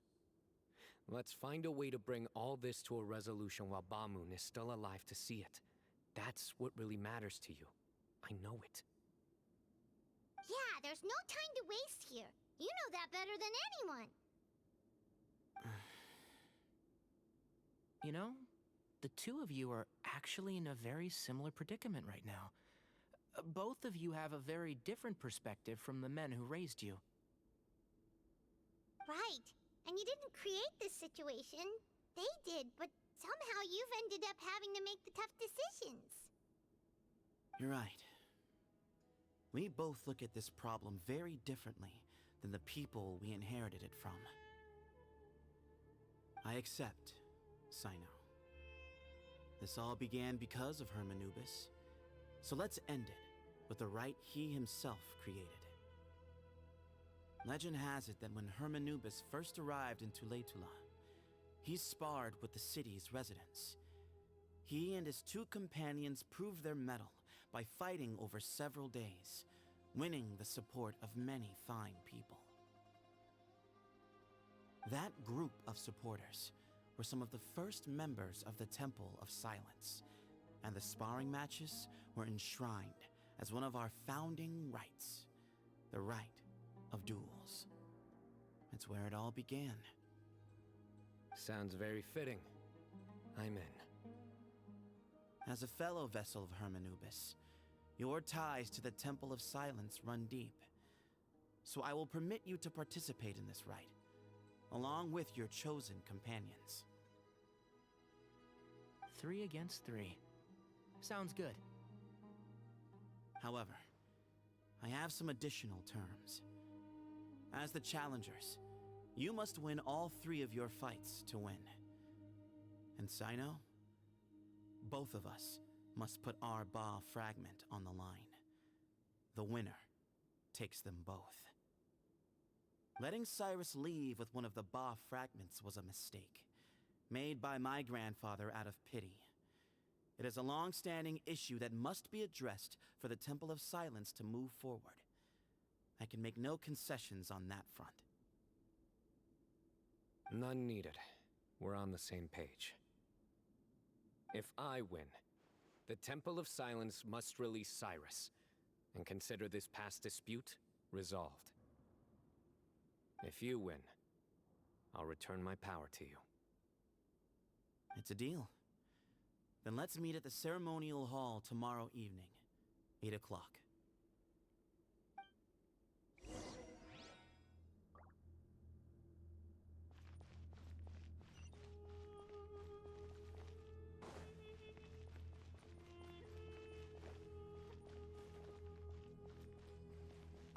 I'm really looking forward to this rite of duels. It'll be one for the ages. Not just for the sake of the Ba fragments, but for many other people as well. Grandfather.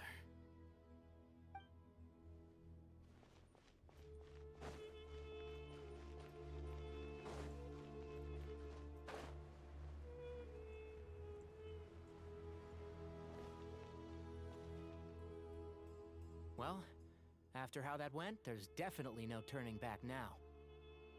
There never was.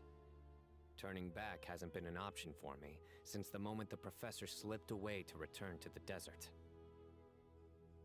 You have to win. You need this power, both as General Mahamatra and for yourself. Yeah, that's right! Besides, it stayed with you ever since you were a small child. Surely that's a sign it thinks of you as its rightful owner. Both as General Mahamatra and for myself. Yeah, when you put it that way. I've had to overcome a lot to tame this power and claim it for myself. Not everyone could have done that. Exactly! The Traveler and I will never lose. And neither shall I. The desert was home to an ancient and great civilization that, for a variety of reasons, fell out with the civilization of the rainforest. It's just as Dia said. Prejudice has pushed people apart. But there must be personal factors at work here too. I can't shake the feeling that Bamun cares for many more things than he lets on. And I don't think that Zethos is any kind of villain. He's just doing what he thinks is best. Tomorrow, everything will be resolved.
Gather on this day to perform once more the rite of duels, with the greatest of all sages, Lord Hermanubis, as our witness, for his power and authority is present in our midst.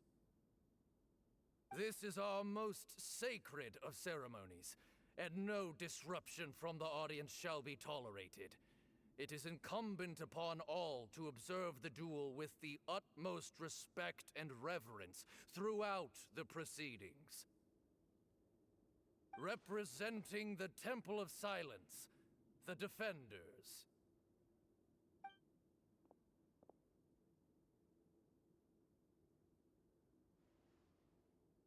Grandfather, you're here. A rite of duels after all these years. I am surprised by your decision, Zethos. I know what I'm doing, Grandfather. Just leave it to me.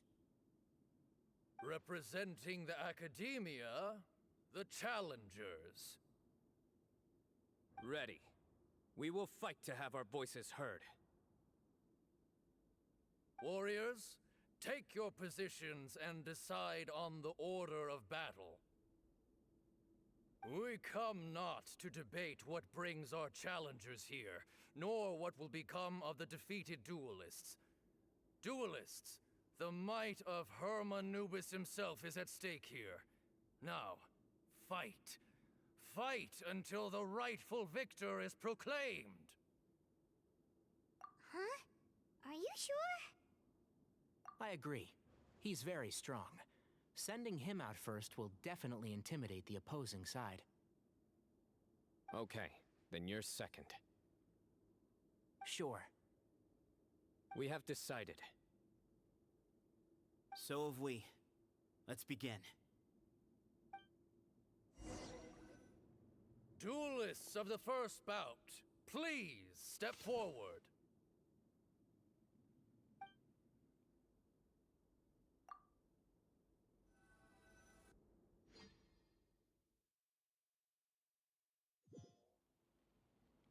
Don't forget, safety first! Hey, you there! You better play nice with them or Paimon will make you regret it!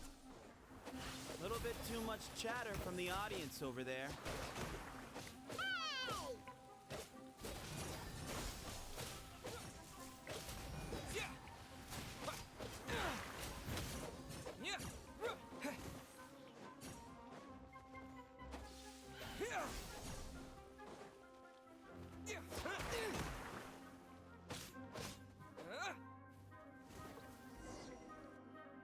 A swift end to the first bout. I now invite the duelists of the second bout to please step forward. When you're both ready, you may begin. Let's begin. Watch out! He drank plenty of water before the bout, so he should be fine.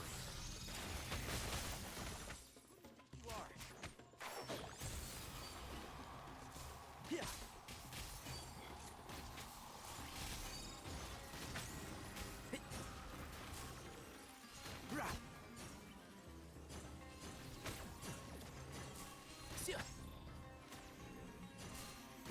Keep up. One with the forest.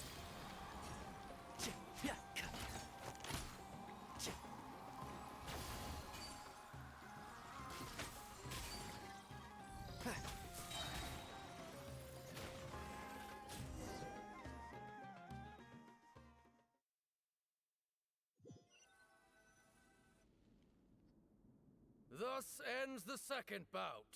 We will now move to the third bout. Duelists, please step forward. I'm ready. So am I. This is the final stage of the rite. I remind you both that the terms you agreed upon in advance are binding. When you're both ready, you may begin. I am Sethos, vessel of Hermanubis, grandson of Bamoon, the leader of the Temple of Silence. For many years, we have kept our covenant with Lord Hermanubis by guarding the secrets of King Deshret. And even in our darkest hour, when we could not see a way forward, we chose not to abandon hope, but to embark on a brave new experiment so that we might prevail. We earnestly sought Lord Hermanubis' wisdom and power, longing to see his spirit and his light descend upon us. Now, I will fight to become the rightful wielder of that power. I am Cyno, General Mahamatra of the Academia, student and successor of Cyrus, the Sage of Spontamod. I fight in defense of my power, my professor, and my nation. And you, I think you left some things unsaid. This is a sacred duel, and Hermanubis is watching. So bare your soul. Everyone, old and young, fit and frail, they're all waiting to see how this duel will end. My grandfather is a wise leader. He is also known to be a ruler who is not afraid to get blood on his hands. I understand his beliefs well, and I know what he expects of me. But our faith has held us back for too long. After I grew up, I went to the rainforest once, and I saw for myself the people of the city. Times have changed. The people of Sumeru are happier and more free now than in the past. I thought about this as I stood at one of the tallest points in the city, gazing down at the streets below. Then I thought of you, Cyno. You and I both wield the same power, yet the lives we lead could not be more different. Each Ba fragment of Hermanubis stands for something different. Might, glory, and one of many other secrets that have yet to be revealed. I once thought that the nature of our fragments must be what makes us so different from one another. But maybe it's that you've found your answer, and I am still searching for mine. I am more than just a warrior. I am my own person. Exactly. The name Hermanubis has left its mark on both of us, shaped the course of our lives. We are his vessels, and yet we are more besides. So show me your answer, Cyno. Show me I can be more than my faith, more than the power I wield. Show me the person I can become!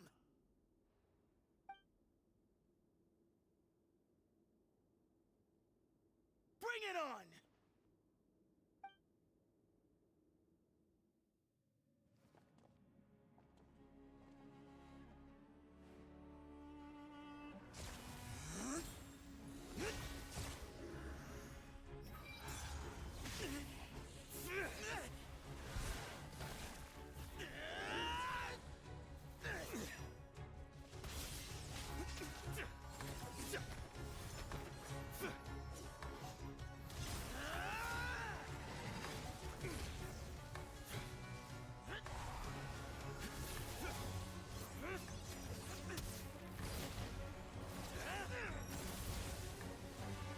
That's all you've got?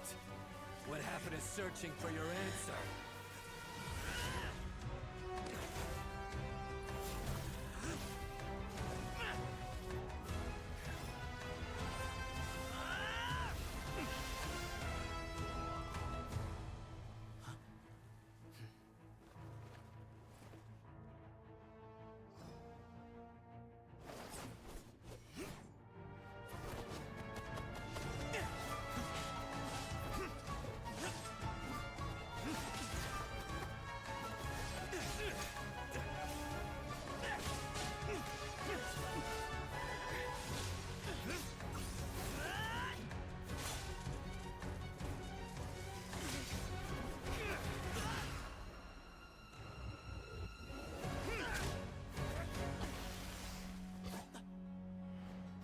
Fight's over.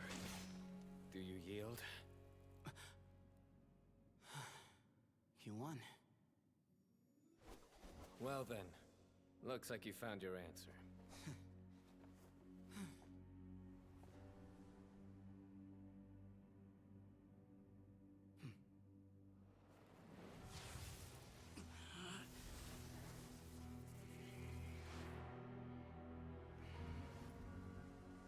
I give his glory to you.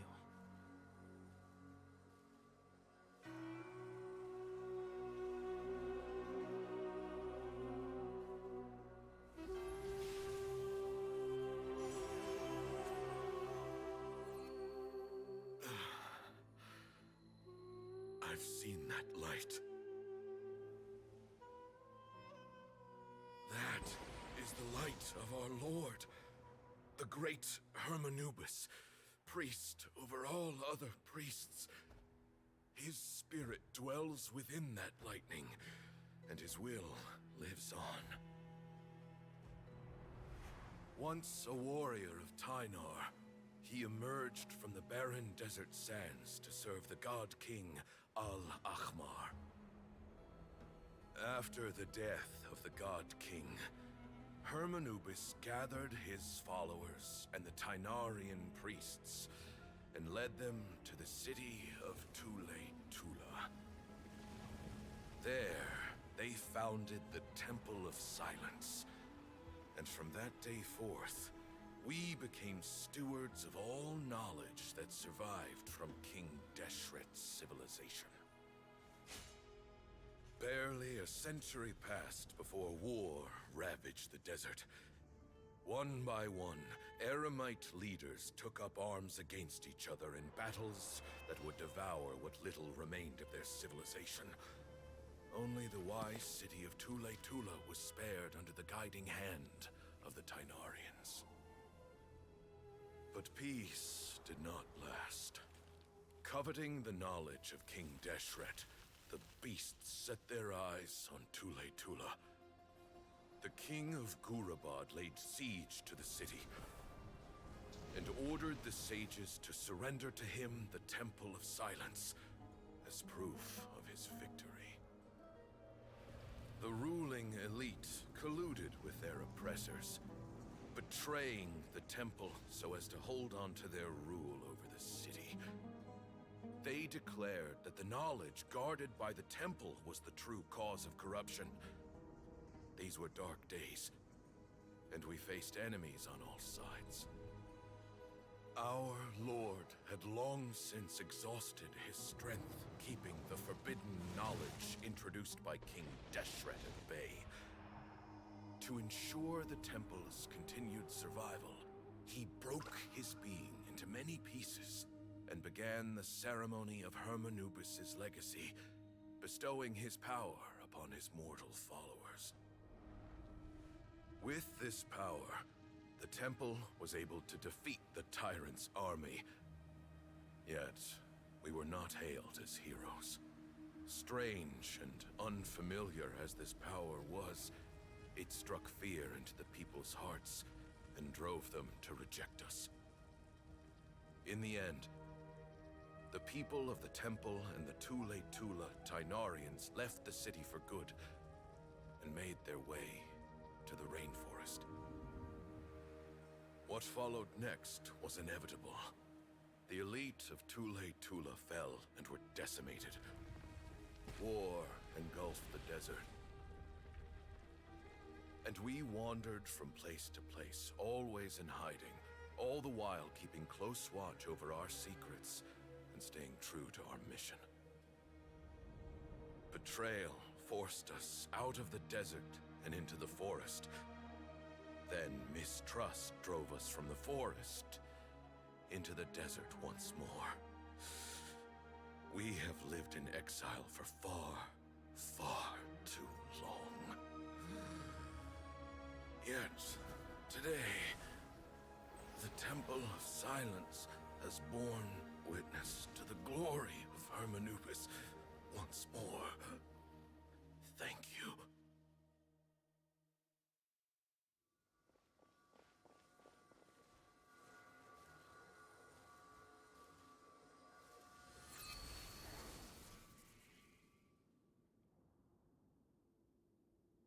How is it? Do you feel okay?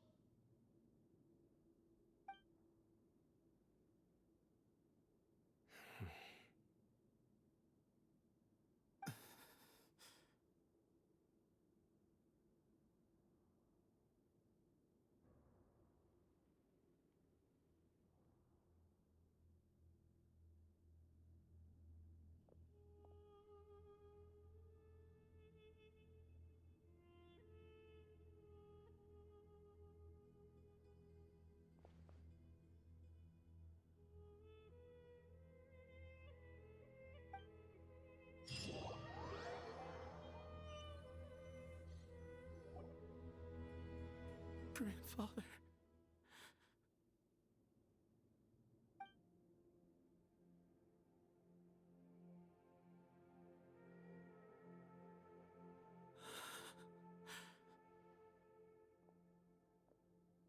Hey, Sethos. You'll get through this. I know. I'll miss him. I guess you were prepared for this. It's been a long time coming, huh? Yeah, he's been on death's door for a very long time now. I think it was only through sheer willpower that he managed to hold on to this point. At least, he was able to see this chapter come to a close before he passed. What's next for you? Per my grandfather's last wishes, the Temple of Silence should submit to whoever possesses the largest number of Hermanubis fragments. That entitles you to be our new leader, Cyno. But that's never going to work, as I'm sure you realize. I'm the General Mahamatra. I am needed back at the Academia. I did foresee this possibility, and I gave it some thought.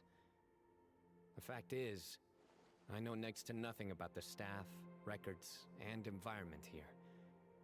As such, I am ill-suited to be your leader. Sethos, I believe the honor should go to you. Were it not for this duel, or indeed if you had other intentions, the Ba fragments would most likely be in your hands by now. I'm sure Bamoon never meant for anyone but you to be his successor. You really think so? I do. Still, I didn't think Bamoon looked very surprised by the final result. Perhaps he had an inkling that this would be the way things end. Well, in any case, since the Ba fragments are with me now, I guess I can call the shots. Sethos, I would like you to succeed Bamoon as the new leader of the Temple of Silence. You are more suited to the role than I, and I have complete faith that you will be an excellent leader. Just think of it as doing me a favor. But doesn't that render everything that we've been through up to now meaningless? No, it doesn't. This experience has allowed us to become friends, which means that the Academia and the Temple of Silence will become partners once more. That's a much bigger deal than you might think, Sethos. You said yourself, times have changed. You have to believe that things can change for the better here at the temple too. I will try. To be honest, I couldn't have asked for a better outcome. Actually, part of me wonders whether Bamoon's intentions from the very beginning was just to create enough pressure to force us towards a duel. That way, no matter who won, one of us would have to surrender our Ba fragment, and the power of Hermanubis would be concentrated in one single person. Had you won, the Temple of Silence would have doubled its strength. And were I to win, he correctly anticipated that I wouldn't suddenly drop everything to become the leader of the temple, much less integrate the temple into the Academia by force. He knew that the temple's future would depend not just on the guidance of Hermanubis, but the support of the Academia too. So he made it his responsibility to ensure his successor would be free from the burdens of the past. His plan meant that whoever ended up succeeding him, they would have an easier time interacting with the Academia. With one single letter, he lured out the professor. No matter what happened after that, it would result in a net benefit to the temple. And here I thought the General Mahamatra wouldn't care for all these trivial details. You're absolutely right. Grandfather and I considered this from every angle. We had to find a way to mend our relationship with the Academia. In that sense, the right of duels was just a means to an end. Thank you for everything, Cyno. As a gesture of our gratitude, to those that you and Lesser Lord Kusanali deem worthy, I will grant the honor of access to the Temple of Silence for their pursuit of knowledge. The Temple of Silence has a wealth of information on King Deshret's civilization, more than any other organization in existence today. In times when you need information that only we can provide, we will be here to support you. But you must be exceedingly careful with your selection of candidates, lest you lead humanity to repeat the same mistakes. By the way, Tainari, my grandfather was so happy to see you. You are a descendant of the Veluka Shuna, and we are the heirs to the will of Hermanubis. The story goes that King Deshret chose the sage Hermanubis from among the Tainarians and appointed him as his familiar. He went on to fight many valiant battles with his Tainarian companions. They always stood by each other, from the founding of the Temple of Silence to the fall of Tuletula. The Tainarians who left Tuletula join their human counterparts in the rainforest. A few centuries later, when some of the group returned to the desert, many of the Tainarians chose to stay and put down roots in the rainforest. In all likelihood, those were your ancestors. How fascinating. My father once mentioned that I was named after the Tainarians, but I never knew that my forebears had such a history with the Temple of Silence. I like this story. By the way, has anyone seen Cyrus? Yes, Cyrus. You'll probably find him in my grandfather's room. He wouldn't show it in front of me, but I think he still has many fond memories of my grandfather. If it's true that you and your grandfather really planned for everything to turn out this way, then I guess he didn't really resent Cyrus as much as he appeared to. Who knows? Perhaps all of us. You, me, and Cyrus. We're all just pawns in my grandfather's plan to set things straight. He was awful like that. Someone's got to make the decisions when history is at a crossroads. I will make a detailed report on all of this to Lesser Lord Kusanali, and arrange for an official delegation from the Academia to come and meet you in the desert. I'm sure you'll have lots to attend to in the days ahead, but once things return to normal, please come and visit the rainforest again. You should stay for a few days this time, and start to build some relationships. If we're going to work together, both sides have to get to know one another better. I will. All right, well, bye for now, everyone. I'll be seeing you. See you soon. Come hang out with us anytime.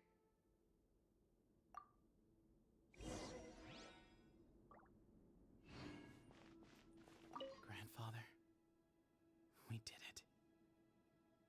We achieved what we set out to do. From this day on, the Temple of Silence has the chance to work with the Academia once more. Real change. Real opportunities. They are now within our grasp.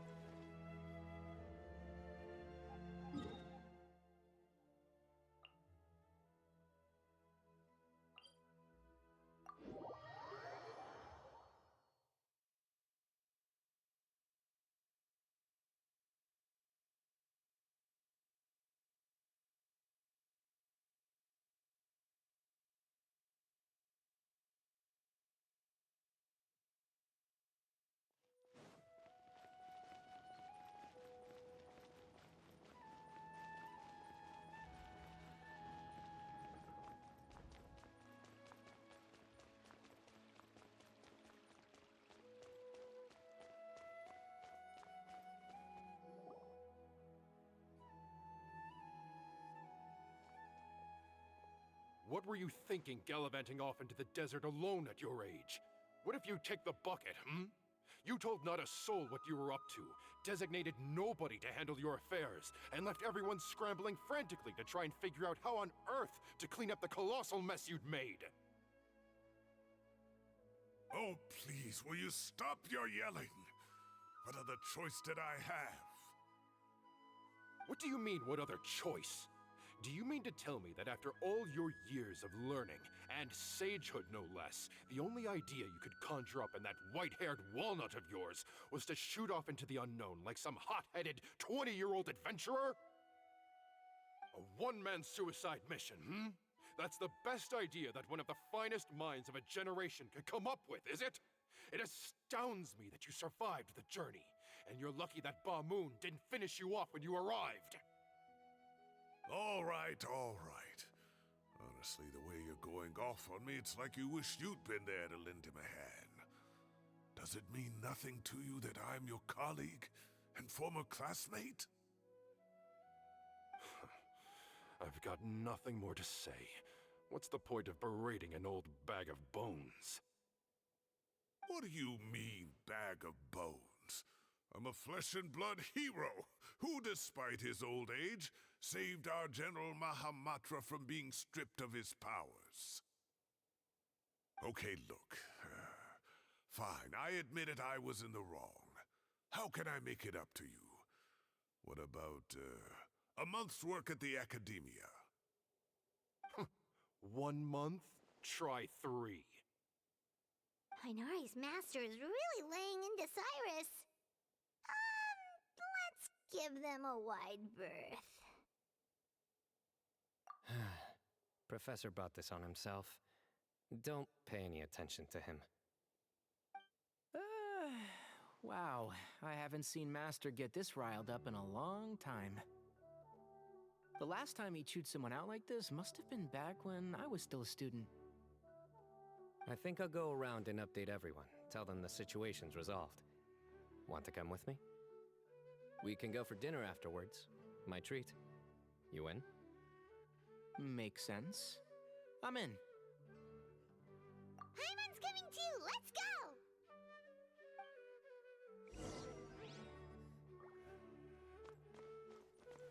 You'd better start packing your things. Report for work first thing tomorrow morning.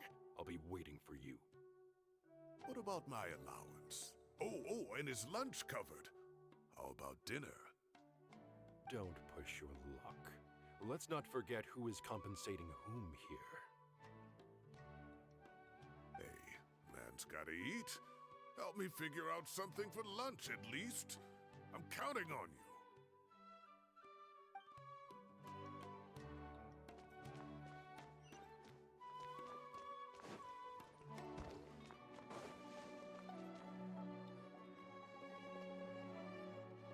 Hey, Kale.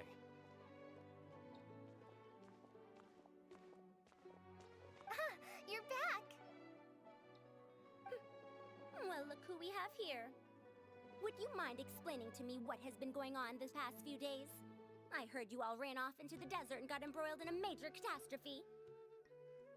All taken care of. That does not answer my question. How could you be so careless? That goes for you as well. Yes, and you too. When you run into problems, you really ought to ask for help, you know? I've been around the block. Don't you think it would have made sense to involve me? And let's not forget, I know the desert like the back of my hand. Now would not be a good time to attempt to argue with Farazan. You're right. Mm-hmm. It's not the first time that I've had to talk to you about this sort of thing either. You need to learn that there are times when the right thing to do is get a more experienced member of staff involved. Do I make myself clear?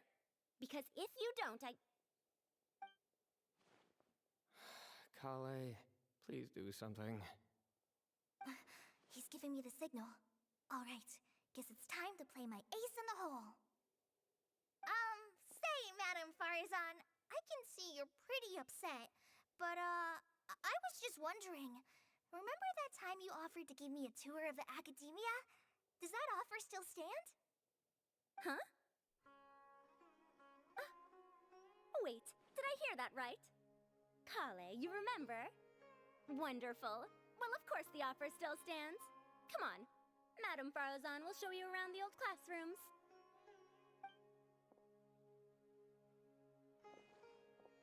Poor Kale getting dragged off like that. Also, check out Farazan acting like some sort of official Academia tour guide. Kale! Cup. Huh? What? Oh, right! What do you mean, cup? You need a cup. I can get you a cup. Oh, it's nothing. Just Master's way of reminding me to stay hydrated while I'm out and about.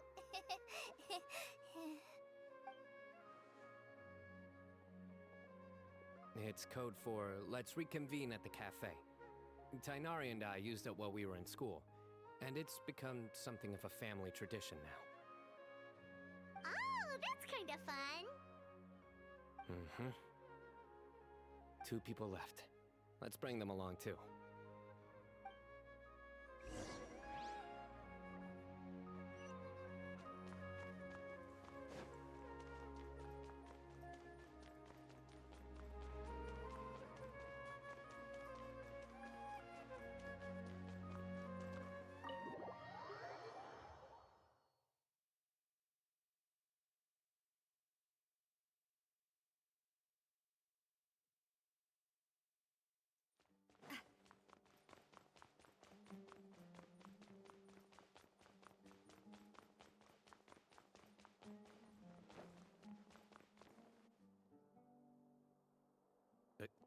Am I hallucinating?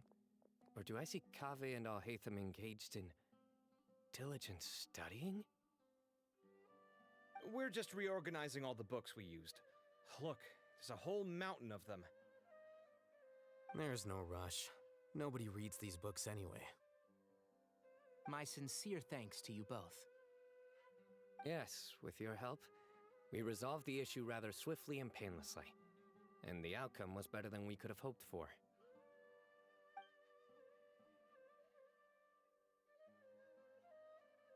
I see. The Temple of Silence resorted to rather unique means of self-preservation. It explains how they managed to remain hidden for so many years. And it sounds like they managed to preserve a whole load of ancient documents as well. I'd love to go check those out if I ever had the chance. That day will come. The Temple of Silence is a hugely important organization, and we'll be sure to maintain good relations with them in the future. Now, as a token of my appreciation, I'd like to treat everyone to coffee. Sounds good. Yeah, sounds great. Although after the last few days, I don't know if I can handle another coffee. But I can just order something else. Sure. Let's go.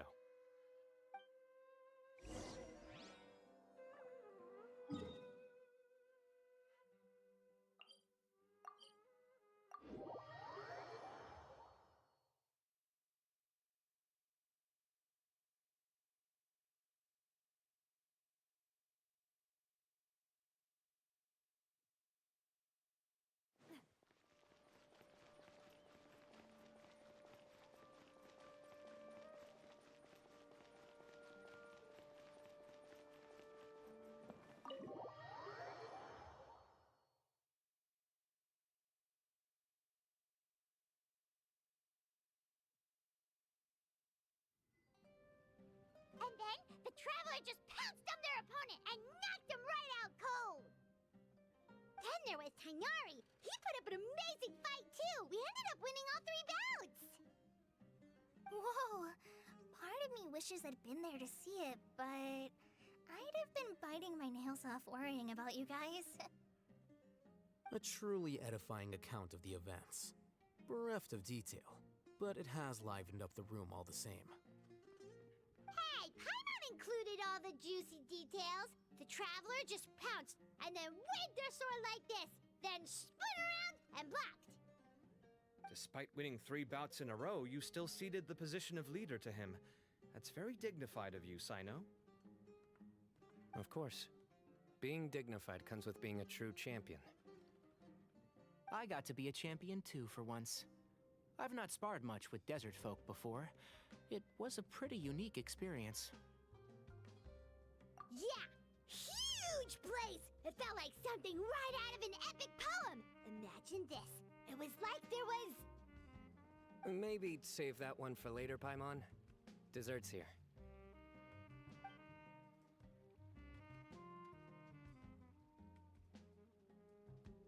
I think that'll do me for today. Shall we stop off at the House of Dana again before heading home? We should probably finish putting all those books back. My thoughts exactly. See you around. I should get going as well. See you all later. Make sure you get some good rest tonight.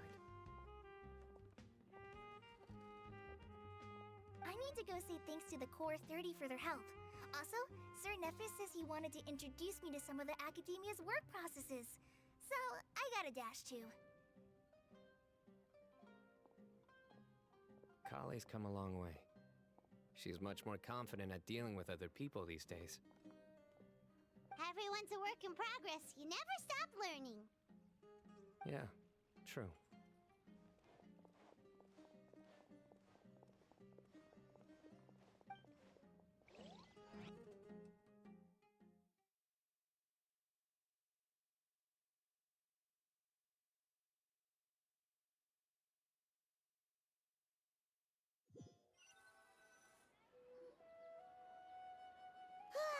That was good. It feels like everything's finally wrapped up now.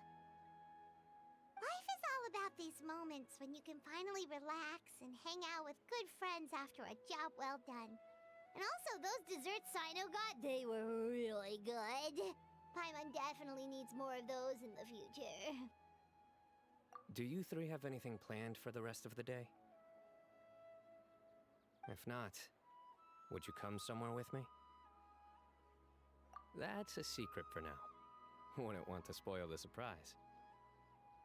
Okay, I think I can guess what you're talking about. It'll definitely be a nice surprise. Well, now Paimon's curious! Come on, let's go!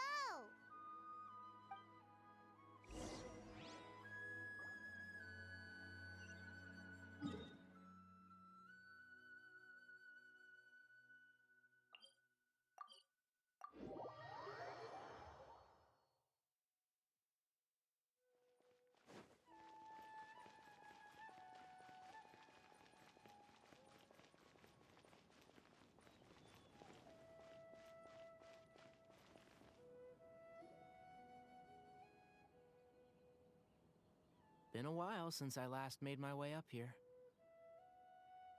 Wow, look at this place! We're so high up! Need any help?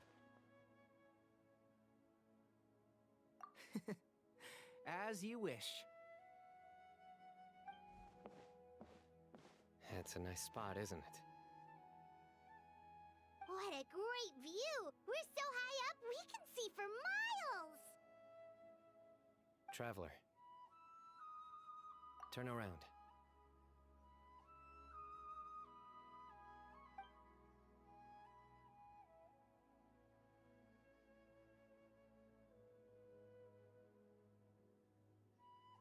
This is my secret base. Somewhere I only bring my best friends. When I was a student, I used to slip away and climb up here all the time, just to clear my head. I was quite young then, and hadn't made too many friends yet. Back then, I had a lot of the same questions that Sethos was asking. Who am I? Why do I have this power? And what should I be fighting for? Our gifts help us to find our rightful place in the world. That was my experience. And I'm sure Sethos will figure things out in his own time, too.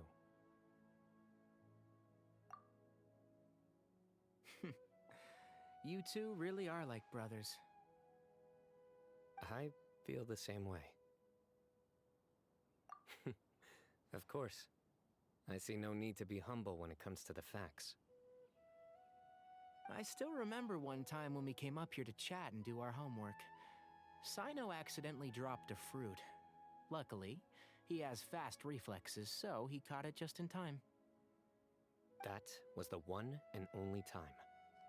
Nothing will ever slip through my fingers again. Those were good times. I kinda miss the student life. You know, Paimon really shouldn't be able to imagine Cyno doing something like that, but for some strange reason, the mental image is coming through clear as day. Then make it stop. There's somebody there. It's Professor Cyrus. You guys carry on without me. I'll be right back. Okay. Huh? Hey, you're not supposed to jump down! Be careful!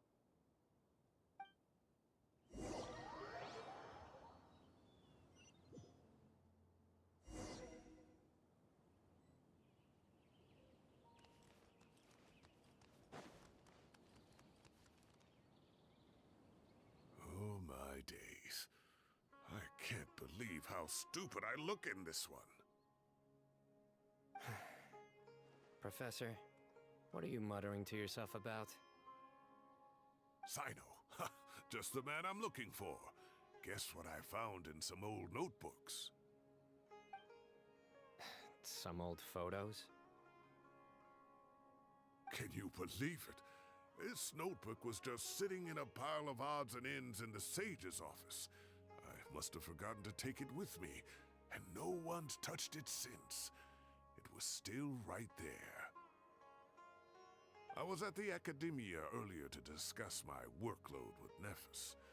I swung by the old office to have a look around and just happened to cross it.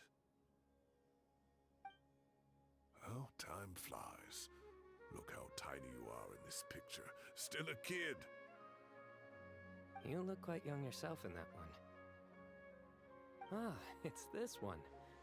I remember that. Lisa took it, didn't she? Yep. Looks like her work, all right.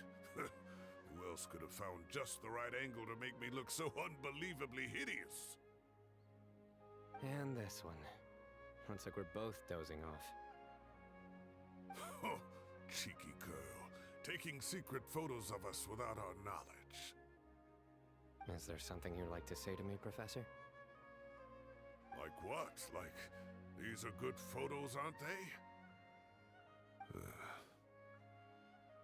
Hey, at moments like this, I hardly know where to begin.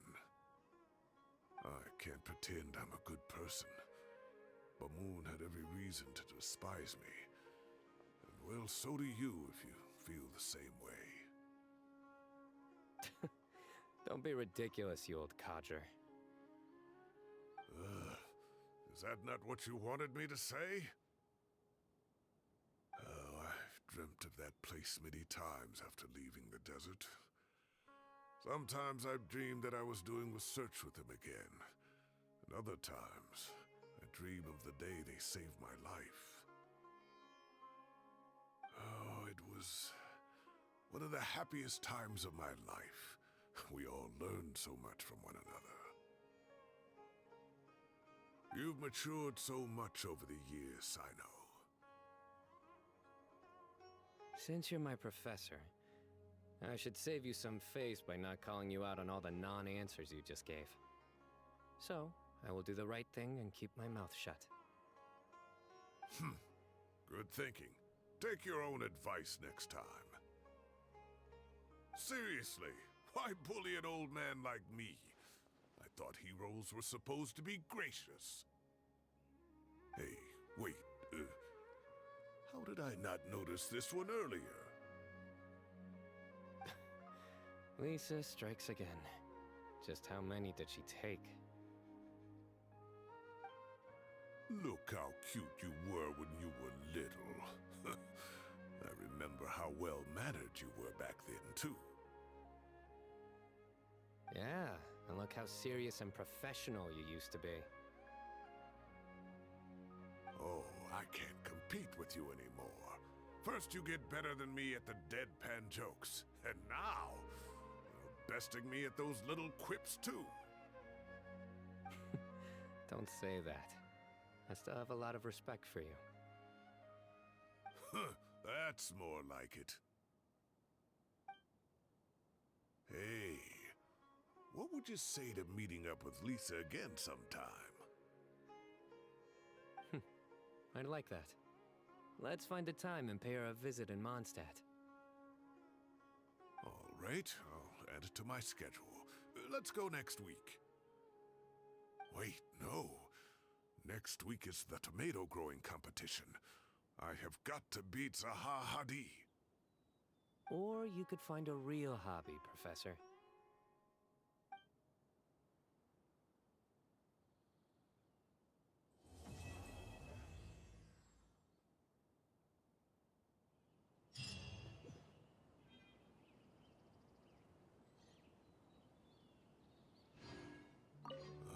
Time has passed too quickly.